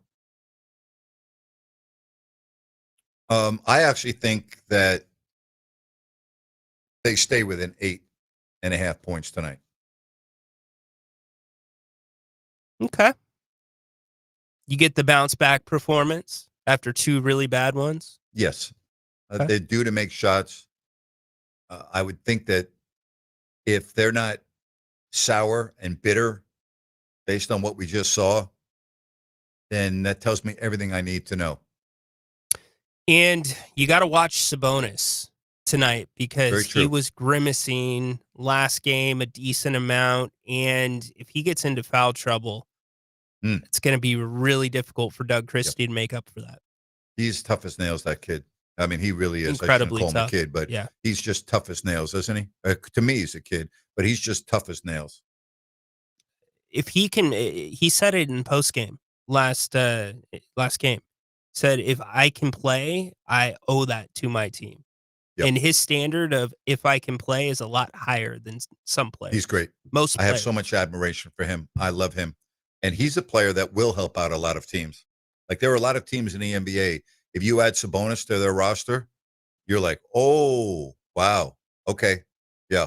Golden State. Oh my gosh. Situation. It's a situational thing though, because of his contract.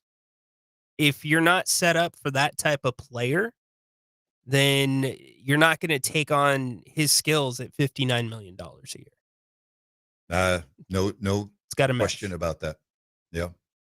Well, speaking of the Warriors, they are on the road tonight. They are opening up a long road trip, and keep an eye on them in the standings because this is a very difficult road trip coming up for them. They are currently in Oklahoma City, and they are already down 44-30.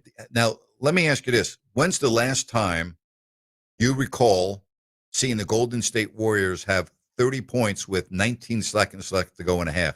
They have only 30 points with 19 seconds left to go in the half. How about that? The game, yeah, that's actually shocking. I was going to say that Clippers game was a little tough to watch. Sure was. Wow. Here's their road trip coming up after tonight. At San Antonio twice.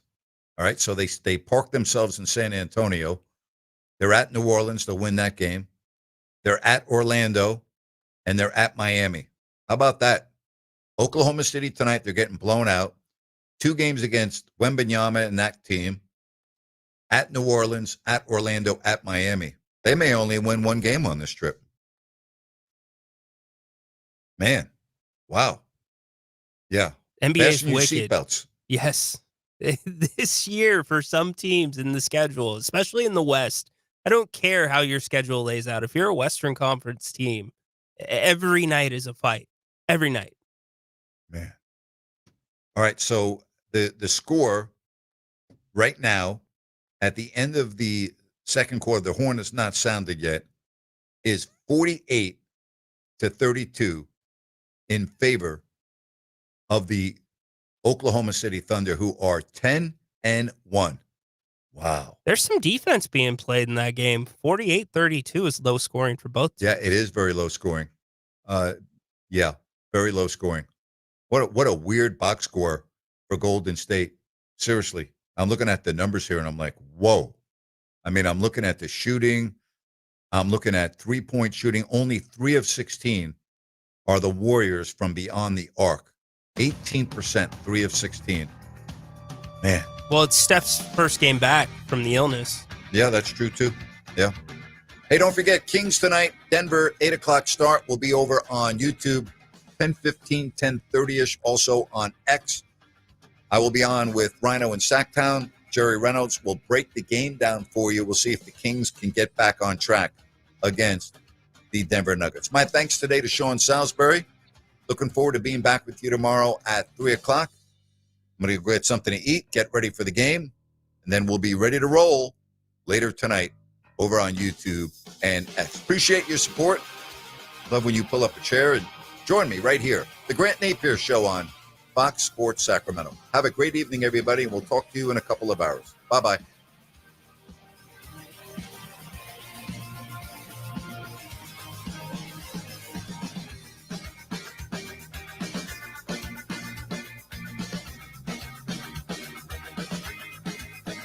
At Downtown